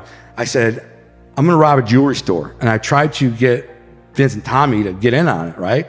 I knew I could do it because I cased the place out, right? And so they're like, no, I don't want to do it. I'm like, you freaking guys are pussies. And I'm from Detroit. I was just a lunatic, they're not used to that. So I get this crackhead couple, and I said, listen, I want you to park the van around the corner and just wait. Leave the side door open. And I'm going to go in there and get this jewelry. And when I come running, I'm going to jump in. I'll give you one piece of whatever I get, jewelry. I'm going to get several $1,000s. So they had these boards on the wall in the jewelry store. They're owned by Asian people, right? And this is in Brooklyn on 3rd Avenue. And there's all this chains. So they got a shorter one, longer one, and they got bigger, and they did diamond cuts. And there's like $10,000 worth of gold chains on a board. And I'd been in there before I bought a ring, so they kind of knew who I was. I didn't look like a freaking criminal. And I was dressed nice. They weren't thinking. But to get in the store, you had to get buzzed in or out. So like if you're walking in, and they let you out, or let you in. So you can't just grab and run, right? So I'm looking at all these chains on this board, trying to look at what I like, and I'm waiting for someone to come in. You know what I'm saying? Waiting for someone to buzz in. And all of a sudden, like I glance over, and I'm like 5 feet from the door. And all of a sudden, as soon as somebody opens the door to walk in, wham! I grab this freaking whole board, fist full of gold chains, and I take off running. And they jump over the counter and start running after me. I was fast as shit, bro. I was a fast young kid. Like at the time, I was super athletic. I was fast. I played football. Anyways, I come running around the corner and I dive in the side of this van, and we peel off, and I give them a nice chain. It's probably worth like $800. And so we're driving, and the guy says to me, because he sees what I got like $10,000. He's like, you got to give us more. I'm going to give you more. I told you to give you one piece from the score. I gave you one piece. That's it. No, you're going to give us more. I said, and he knows I got a gun. He's got a gun. So I'm just like, man, I'm not giving you no more. So when we pull up to like the next light, I just said, yeah, well, whatever. I'm not giving you nothing. I open the door and I jump out, right? So I end up walking into a Nike headquarters place, like a shoe place. I just look around, All of a sudden I turn around, and this freaking chick, crackhead chick, she's got a baseball bat. She follows me into the store with a baseball. Don't even have shoes on. She's barefoot. This crackhead chick, a pretty chick though. She's pretty. She could sing really well too, which is crazy. I felt bad for her. Anyway, she walks in. She goes, "You got to give us more money. You got this bat. You're gonna give us more of that or whatever." Dude, James, I go, I don't like saying the B word. I said, listen, bitch, you got the wrong guy, bro. I said, I'm from Detroit. I'm not fucking around. You swing that bat, I'm gonna take it and break your head open with it. You got that? You swing that bat, I'm taking it, smashing your head in. And she looked at me, and then all these people in the store are looking. They're like, the whole place stopped. The chick, you gonna give me? I said, bitch, I'll smash your head in with you swing that bat. You got the wrong freaking guy. And she turned around and walked out, and that was that. It seems a very tiring life, draining life. God. Try to live day by day, get a different score to try and survive and pay your bills. So see, when you got your 13 years, what was that feeling like? Was that a relief for you? Or were you kind of, because it just seemed as if you were living a hectic life, not knowing where you were going. Smart man, bro. You're a smart man. You get it. Yeah, no, I didn't enjoy that life. I never enjoyed that life. It was very stressful. And, you don't know when the cops are coming. every car that gets behind you, you think it's a cop or a Fed. You don't know who you can trust. Are your friends trying to rat on you or set you up or, get you killed, whatever. So when I went to prison, I was very scared of going, spending 30 years in prison. But on the other hand, bro, I was like, there was a relief. Like, finally, it's over. I actually prayed to God a couple of days before this. I said, Father God, I said, I'm tired of this life. I don't want it. And I'm willing to do whatever I have to do to get out of it. I'm willing. I don't know what that is, but in my heart, I knew it was prison. But I didn't think it would be that long. I think it might be a couple of years, but I'm prepared. And like 3 days later, when I robbed the bank and whatever, I went to prison and I went to jail and got arrested. I was on a $5 million bond. I was all over the news, bro. It was like, they made me out to be a monster, which I was, I guess. I was running around freaking the east side, armed robbery places, bank robbery places. It was a crime spree, man. I just took people's cars. It just was a nut. I stopped caring, bro. Honestly, when you stop caring about your own life, like you don't care anymore because you hate your life, you just don't care. You do whatever. And if I get shot and killed in a robbery, so what? No, I didn't care. What was prison like? Prison sucked, man. Prison's tough, dude. I went into it thinking there's two things I can do. I can become, like, I'm already a monster. I'm known for fighting. And that's what everybody knows me for, like knocking mother effers out, tough guy, whatever. I can go into prison, approach it that way, and just be the same lunatic. I might have to stab some people because if you fight in prison, it turns to stabbing quickly. So you beat a guy up, now he's coming back with a knife, or his buddies are going to come get you, or his gang, or his religious group, or whatever. They're all going to get you. And so I went into it thinking, I can be cool, or I can try to evolve. And because I discovered this writing. When I was in the hole, I discovered this creativity. What were you in the hole for? Knocking the guy's eye in. Yeah. Oh, the one at the start? Yeah. Well, see, I went there for 30 days. But while I was there, I got into it with the cops coming back from court. The guy's wrenching on my arm, right? I'm cuffed. I got like 6 cops around me. I'm a high-profile inmate. So whenever they transport me inside the jail, there's always like 6 cops around me because I was listed as what's called very high security risk. I don't even know why, because my record and stuff that says he's a very high security list. So we escort him. I went in my own cell. I never went in a holding cell with other people. So I was like Jeffrey freaking Dahmer to these guys. And the guy's walking me back to the cell, and he's ripping my shoulder out, man, like this ripped. And I'm like, yo, bro, I know where we're going, bro. Relax. You're gonna tear my shoulder out the socket. He says, shut up, inmate, no talking. And I go, oh, I know what your problem is. You got a freaking 3-inch pecker. And I say that, these guys all laugh except him. You got a 3-inch dick, huh? You little man syndrome. So when I get in the elevator, you're off camera. When you walk in and you're off camera, as soon as I step in the elevator, I feel a hand on my back of my head, and I hear, stop resisting, wham, and they slam me in there, and they kick the shit out of me, bro. They just stomp me out. I'm cuffed. So the whole time I'm going, real tough guys, huh? 6 of you against me while I'm cuffed? You got to go home and tell your wives that you had one to go, you had to beat a guy up today? I got to tell you he's in cuffs, and there's 6 of you, though, right? And they're, shut up, and they're kicking me. So I had to get stitches, the whole 9, dude. My head was split open, bro. And that's when they brought me back to the cell, and I sat there breathing out of breath, bleeding, ripping all over the place. And that's when I said, I saw that letter from my grandma, and I'm like, you know what, I could be a writer. And then a glimmer of hope. So I had like a glimpse of hope at that moment. I'm like, maybe I can survive this, maybe I can get through this. And so at that moment, I decided I'm going to change. I'm going to try to be a better person. I'm going to do the right thing in prison and just change. So I kind of stuck to myself in prison. Why do you think you were so angry? It's a good question, man. You ask a good question. I think I was so angry at the world because my childhood was so messed up. Did you not see a murder at 5 years old or something? My mother was mentally ill, so she was sick all her life, like mental, in and out of institutions and things like that. So, It's funny because lack of a mother's love, it destroys people. Yeah. And I say this nearly every podcast because I interview mafia guys, debt collectors, violent men. They all come from broken homes. Yeah, exactly. A lack of love. Lack of love. And I think the other thing was, too, that I'm half Sicilian on my mother's side. And I was told by, my uncles that you can never really be part of the family because you're not pure Sicilian or Sicilian on your father's side.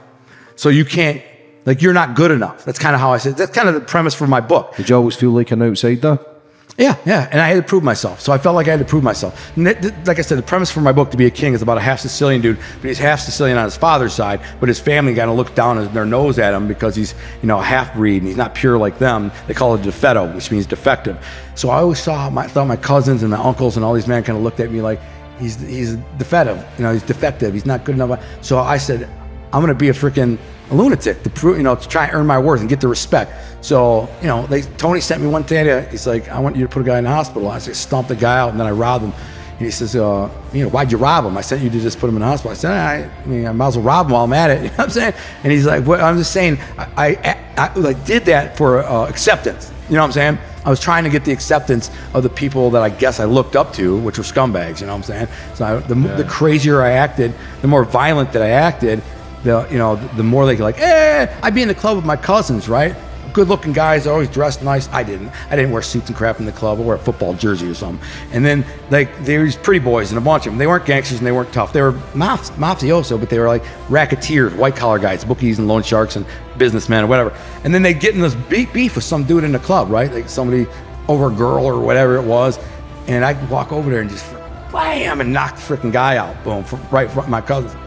Shit, guys asleep, they had to carry him out of here. And the bouncers were always like, yeah, we'll kick him out, let you stay, here's a beer.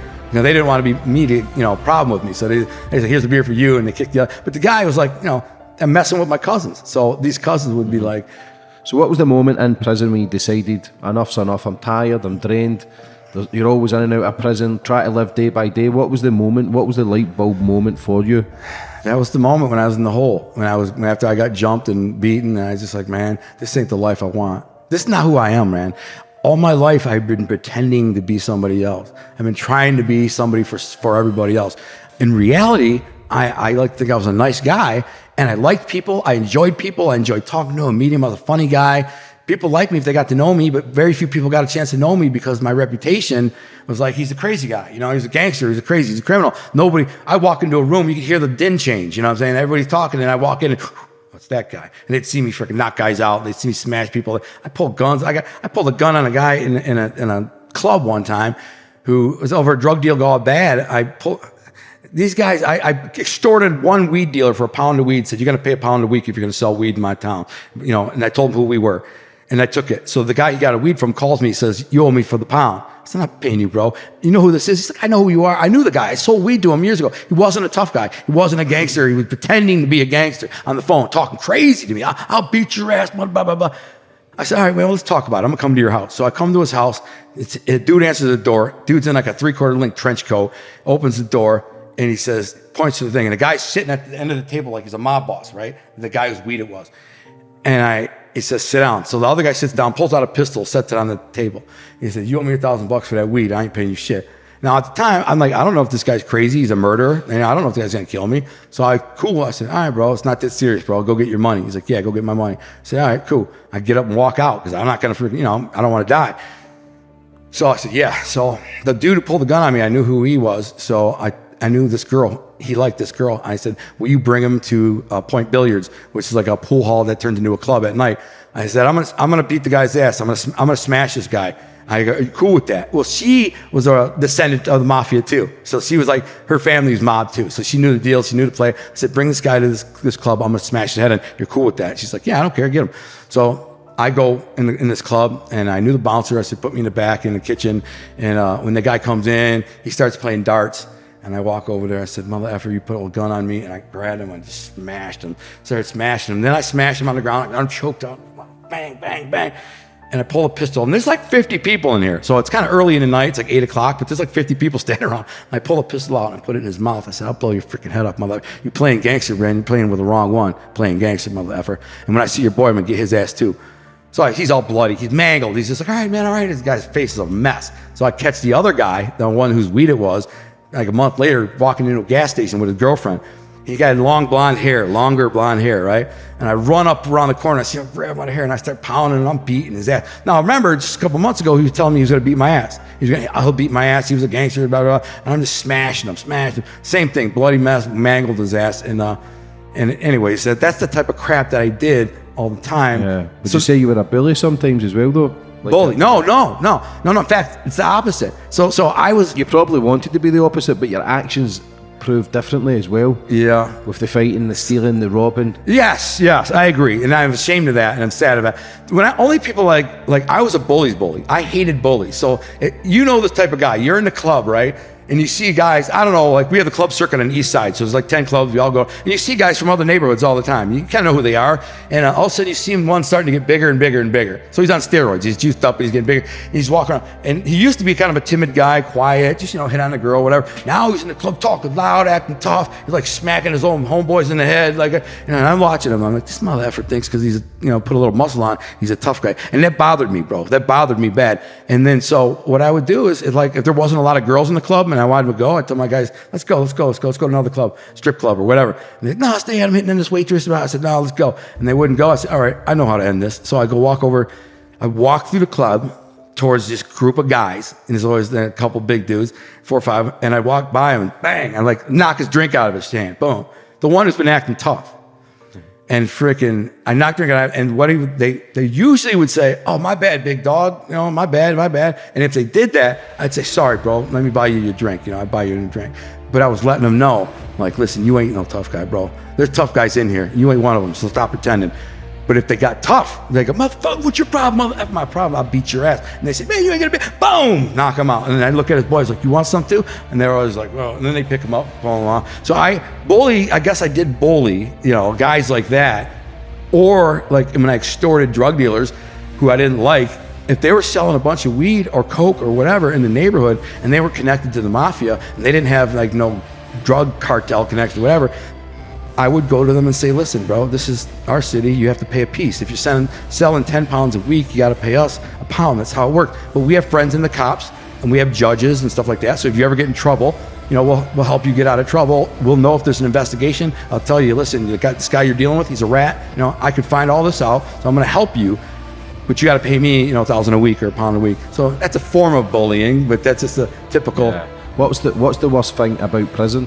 The worst thing about prison is being surrounded by freaking bad guys, especially when you're trying to be a good guy. Like you change your life, you change your heart, you change your mindset, your psychology. I want to be a good guy, I want to be a writer, live a normal life, I want to be a good person. And you're surrounded by maniacs and lunatics and rapists and murderers and killers. And it's so violent and everybody around is angry. The racial gangs are really bad, because they, there's a lot of weakness in prison. Guys come to prison and they join gangs right away. They join a religious group, Islam, or they join gangs, regular gangs, whatever. And they're all join gangs because strength in numbers. They're scared, you know what I'm saying? So I kind of understand it if they're weak, to join gang. I didn't. I never would, never did. And that's the thing. In prison, guys like me were seen as either crazy or bad mouth effers, you know what I'm saying? And I guess I was kind of a little of both. People say, this guy walks the yard alone all day. He ain't got a gang. He's in the weight pit working out. He's alone. Like, this guy's got to be crazy. Like, he just walks around alone in the prison. And that's what I did for 13 years. And I minded my business, was respectful to everybody. And yes, I had a bunch of close calls. I did beat up one kid who stole some money from me. But I just tried to be respectful, stay out of the way. And the hardest part is just dealing with day in and day out of idiots. Like, just straight idiots. When did you get out? 2016. So still recently, how's life been now, trying to make changes? Yeah, well, so like I said, because it's okay changing in prison, you've got fuck all else to do, but when you're out, the temptation, the stresses of life, trying to make money, it's difficult, man. How's it been? So I get out, I had a head start because I had this woman who fell in love. So you fell in love in prison? Are you still with this woman? Yeah, that's what I was talking about earlier. Yeah. The publisher, the chick who worked for the publisher, fell in love with me through letters and committed her life to me and waited almost 7 years for me to come home. Was that the first time you'd felt love? No, I loved my first girlfriend. I was with the first girl for 20 years. So I was with her 13 years before I got locked up. We were engaged to get married. We had a nice house, and we had our second house. And then I got locked up, and she kind of stuck around for like 5 or 6 years, you know what I'm saying? Supported me, letters, money, little whatever. But then all of a sudden she got a new boyfriend, and I'm just like, well, go on with your life, you know what I'm saying? How hard is that, being in prison? God. And you've got to live your life, bro, moving on with your life. And you can understand also, but again, there's no loyalty. Yeah. If that's your woman, exactly, death do them part through sickness and fucking health, whatever it is, dude. And that's when you need them the most. But you can understand women have got needs as well. But for me, she wasn't the one. No, exactly. That's what I said, bro. This was a good woman, man. Her name was Ramona. She was a very good woman. And she'd send money and come visit me and all that. But all of a sudden, all in like a few months, she stopped answering her phone as much, not seeing me. And then I'm like, oh, she got a boyfriend. That must be it, right? So I call her just out of the blue and say, listen, go on with your life. Obviously, you got somebody. I hope he's a good man, because if he isn't, I still got friends in the street and come see him. And she's like, oh, it's not even like that. And I'm like, but you have a boyfriend? She's like, well, I'm like, listen. Then she starts crying. She says, what, you don't even want to be friends? I was like, no, I don't want to be friends. Like, if you can't wait for me another 6-7 years, then you're not the woman for me. I'm sorry. I apologize for putting you through this. I'm sorry. But the woman for me would be the one who's willing to wait for me. But if you're not, God bless you. Have a great life. Make sure he's a good man. He treats you right. And I even had people go see her at her work. 2 big henchmen went in there and said, what's up with this guy you're dating? He better be a good guy, because if he isn't, we'll be back. And she's like, no, he's a good guy. So I just click the phone, and never talk to her again. This chick that I've been with for 20 years. So I get in this very dark place, bro. Like, I'm in a dark place at this time. You ever suicidal? No, not at the time. Just dark, very lonely and sad. I'd just written my 6th novel, which is The One to Be a King. So I kept myself busy writing, and I had very excited about my writing because everybody in prison loved it. They're all just like, dude, you're the freaking best writer I've ever read. Over and over. Hundreds of guys are saying this. So I'm super excited about it. But was that your therapy, writing? Yes, it was my therapy, and that kept me sane. But this is where it's interesting, is I'd only been like broken up with my girl for about 6 months when this chick from the publisher sent me a letter and said, I read these sample chapters online. I'd like to read your manuscript. I didn't know who she was. The irony is, she was actually from my neighborhood, bro. And I never knew her. She was this nerdy chick, this kind of like quiet, nerdy book reading chick, now work for a publisher in New York. And so anyways, I fell in love with her, and that was how I got over my last love. And I was able to, she came into my life, and I told her this. I said, when you came into my life, I was in the darkest, grayest point in my life, just sad. Even my boy in prison, my best friend in prison was a pimp from Chicago. His name was Henry Davis. He just got out after 19 years. And I supported him for years when he was in there after I got out. But he's like, Al, you're not yourself, man. You're not acting yourself. You just something wrong. I said, man, what do you mean the frick? I got 7 years left in prison. My girl just freaking, moved on with her life. And 20 years, man. I was with the girl for 20 freaking years, bro. And he's like, man, that's when my other friend said, Al, something's wrong with you, man. Like, you're not yourself. Why don't I start a Facebook page for you? This is my friend on the phone. I'm talking to a guy at home, my cousin Joe. I said, what's Facebook? And he tells me, and I'm like, oh, I see it on TV. He's like, yeah, I'll start a Facebook page for you, and maybe connect with some girls from the neighborhood or some old friends or whatever.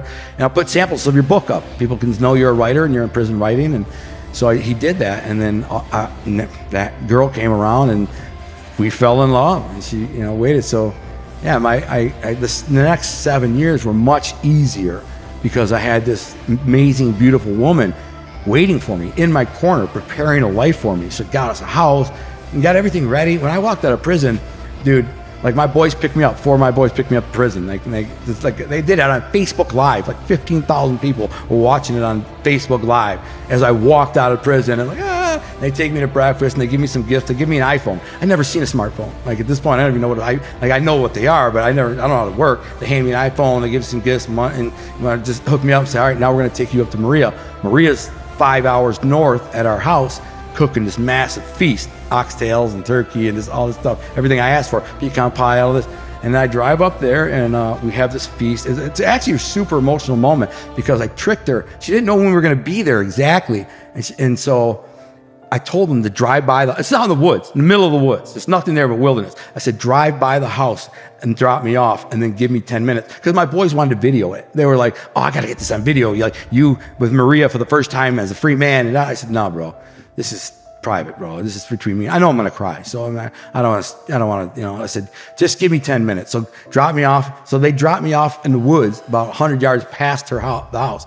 And she didn't think it was us, because she heard the car go by, but I kept going. It's not them.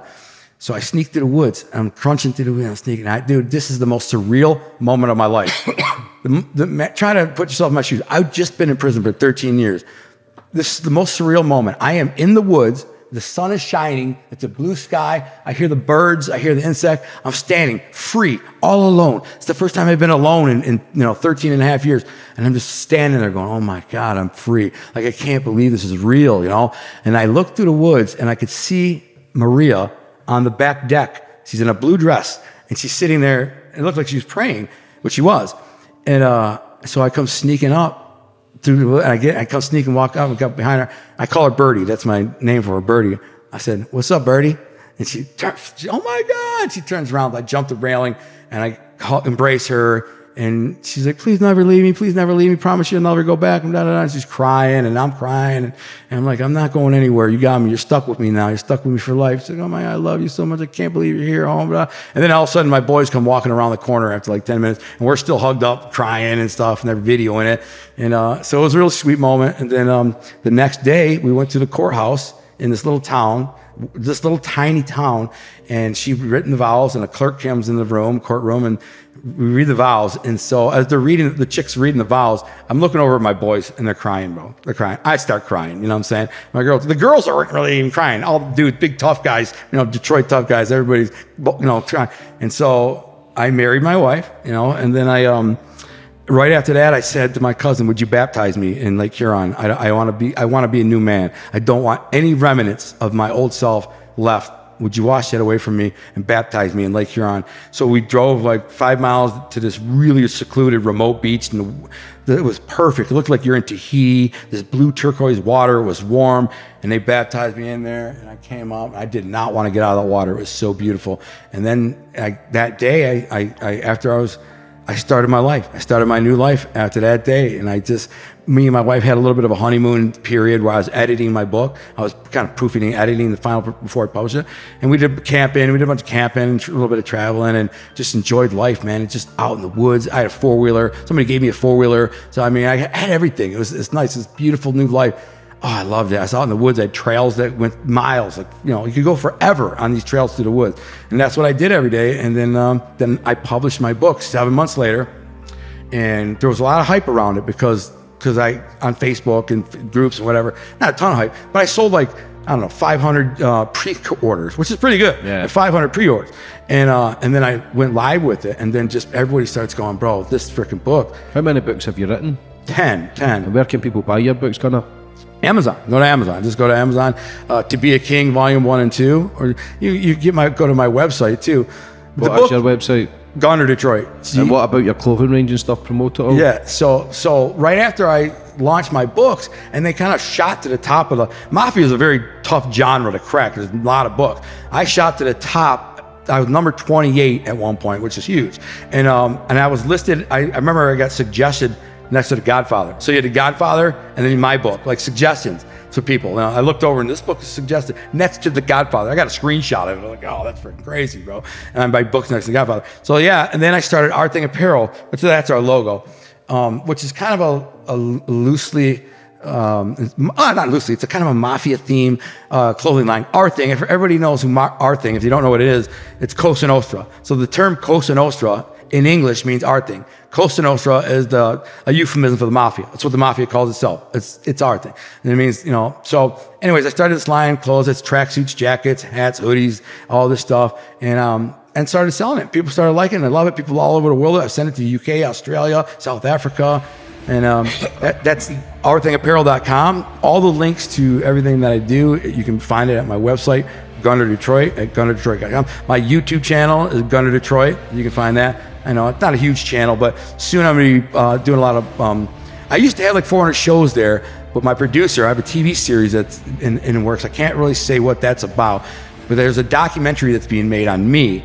And so what they want me to do is take down a bunch of these old shows. I kind of self-produced them, low production value. And they're like, I want you to re-record these shows of me telling these stories. I have these crazy stories from my life, like the ones that I've told you, just a couple of them. There's hundreds of them, right? They want me to re-record them for my YouTube. So if you go to my YouTube at Gunner Detroit, I have a bunch of those older shows. There's still like about 200 of them there, but the best ones, I'm going to re-record them while I'm promoting the documentary. You know what I'm saying? So I'll record these like 30, 40-minute stories, crazy shit that I did in the street. And then at the end of it, say, make sure to check out the documentary on Amazon or Netflix or whatever. So that's what I got going in a TV series starring Armand Assante. I'm the lead writer. Armand Assante is a Golden Globe Emmy-winning actor. Really cool story. It's got a bit of a mob twist to it, but it's a really cool story. And I was involved in it, and they were going to hire a big shot writer. And I'm like, why wouldn't you give me a shot at it? I'm a writer. And they're like, well, you're a novelist. You write novels. This is a screenplay. I'm like, I write. It's what I do. I'm a creator. I'm a storyteller. Give me a chance. And this is on a Zoom call with the producers and Armand Assante and all this. And they kind of look at each other like, dude, it's way different to write it now. I said, give me a chance. So I said, okay. So I sit down, spend 17 days writing the script. I write the first pilot and first 2 episodes, and I hand it to them. And I said, after they read it, we'll do a Zoom call. So I'm in this Zoom call, and Armand is reading the script, and he's going, this is what he says. In all my years, I've only encountered maybe 2 or 3 writers on your level, bro. It's like that. I mean, Armand Asante, this guy's done 100, 200 movies, whatever. And he says, you're in the top 3 writers I've ever encountered in my life. I was like, yeah, that's my first script. They're like, it's unbelievable. We have a great script. We're on. It's on. He said, green light, let's go. I can't wait to play this part. And then they flew me out to New York and his house. I spent 3 days at his house getting to know him and the character and the script, whatever. And I came back and did it again another 3 days. So that's what I got going. What's the rest of the plans for the future, brother? Well, the plans for the future is this. I hope to have this documentary really expose my books. That's the plan from the producer's angle. Ultimately, the goal is to get my books to be a king made into films, right? This is everybody's goal. Everybody's read them, same thing. This needs to be made either a Netflix series or a big budget film, right? So how do we do that? Well, we get Gunner's story out there and expose his story to get people interested in his story and his book. So yes, he has this interesting story, this love story. You know, he grew up around the mafia and was a gangster, bad guy, girlfriend, and his wife. But he also wrote these books. You know, so what are these books about? So you go read the reviews, and you're like, people think they're fake. They're like, there's no way this book's that good. Nobody could write that. These got to be fake reviews. They're all organic. I don't know how to fake reviews. But anyway, so the goal is to parlay the documentary and the scripted TV series ultimately into a project for the books, right? And I have a new book called Snowman Chronicles about 2 huge cocaine smugglers. Some of it takes place in the UK. It's all over the world. These guys have figured out distribution means all over the world, and it's crazy. $1 billion operation, hedge fund managers, politicians, bureaucrats, Saudi oil sheik, on and on. It's all interconnected. It's a crazy story. This is a book I'll be releasing in a few months. So. Good. For anybody watching, Gunnar, who's wanting to get involved in a life of crime, what advice would you have for them? Don't do it. You know what? Be an honest guy. Be an honest guy. Work hard. Do not. It ain't worth it. Nothing's worth it. I mean, there's nothing worse worth losing your time. You see what I'm saying? Prison. You don't want to go there. You know what I'm saying? So just figure out a way, an avenue to make money legitimately. Don't be bad, be good. God rewards good. I know that. So I mean, if you're a good guy and you work hard to be a good person, you could really do anything. But if you're a bad person and you're doing bad stuff like I did, ultimately you're going to end 2 ways. You're going to end up in prison or you're going to end up dead. And that's a dead ending. You don't want that. Or some people cooperate and they get busted and they cooperate and they get out of it. And then you got to live with that the rest of your life, and now you're a cooperator. Yeah. So yeah, don't do it. That's my advice. Instead of Gunnar, would you like to finish up on anything else? I think that should be about it. I just wanted to say thank you for having me on. Appreciate you. I hope everybody checks out my books, To Be a King. And you can, like I said, you can find that on my website, Gunner Detroit. And do you have any last questions you might want to ask? Yeah, what's your biggest life lesson you've learned? My biggest life lesson I've learned is patience. You have to have patience. Sometimes you want what you want now, but that's not when God's going to give it to you. 13 years in prison taught me patience, man. But what I wanted in prison was the life I live today. So in prison, I dreamed about having this quiet life of solitude and, living up north in the woods, having a good wife, woman, writing, my career as a writer. I dreamed of that. Going out trout fishing all the time, just peace and quiet. I dreamed of that. So I had to learn patience. And with people, you get people that you want to kill in prison. Every single day I was in prison, I literally fantasized about hurting people because there's idiots. Everybody, they disrespect and you're thinking, but you can't. You got to have patience. So learn patience and overpower the monster. I think everybody has the monster in there. You do too. People can either learn to control the beast or unleash the beast. You've controlled it. So I wasn't able to control it for a long time, but now I can. So a lot of people think that this guy Gunner is still dangerous. He's a bad guy. He could be. No, I'm not. The nicest freaking guy you ever met.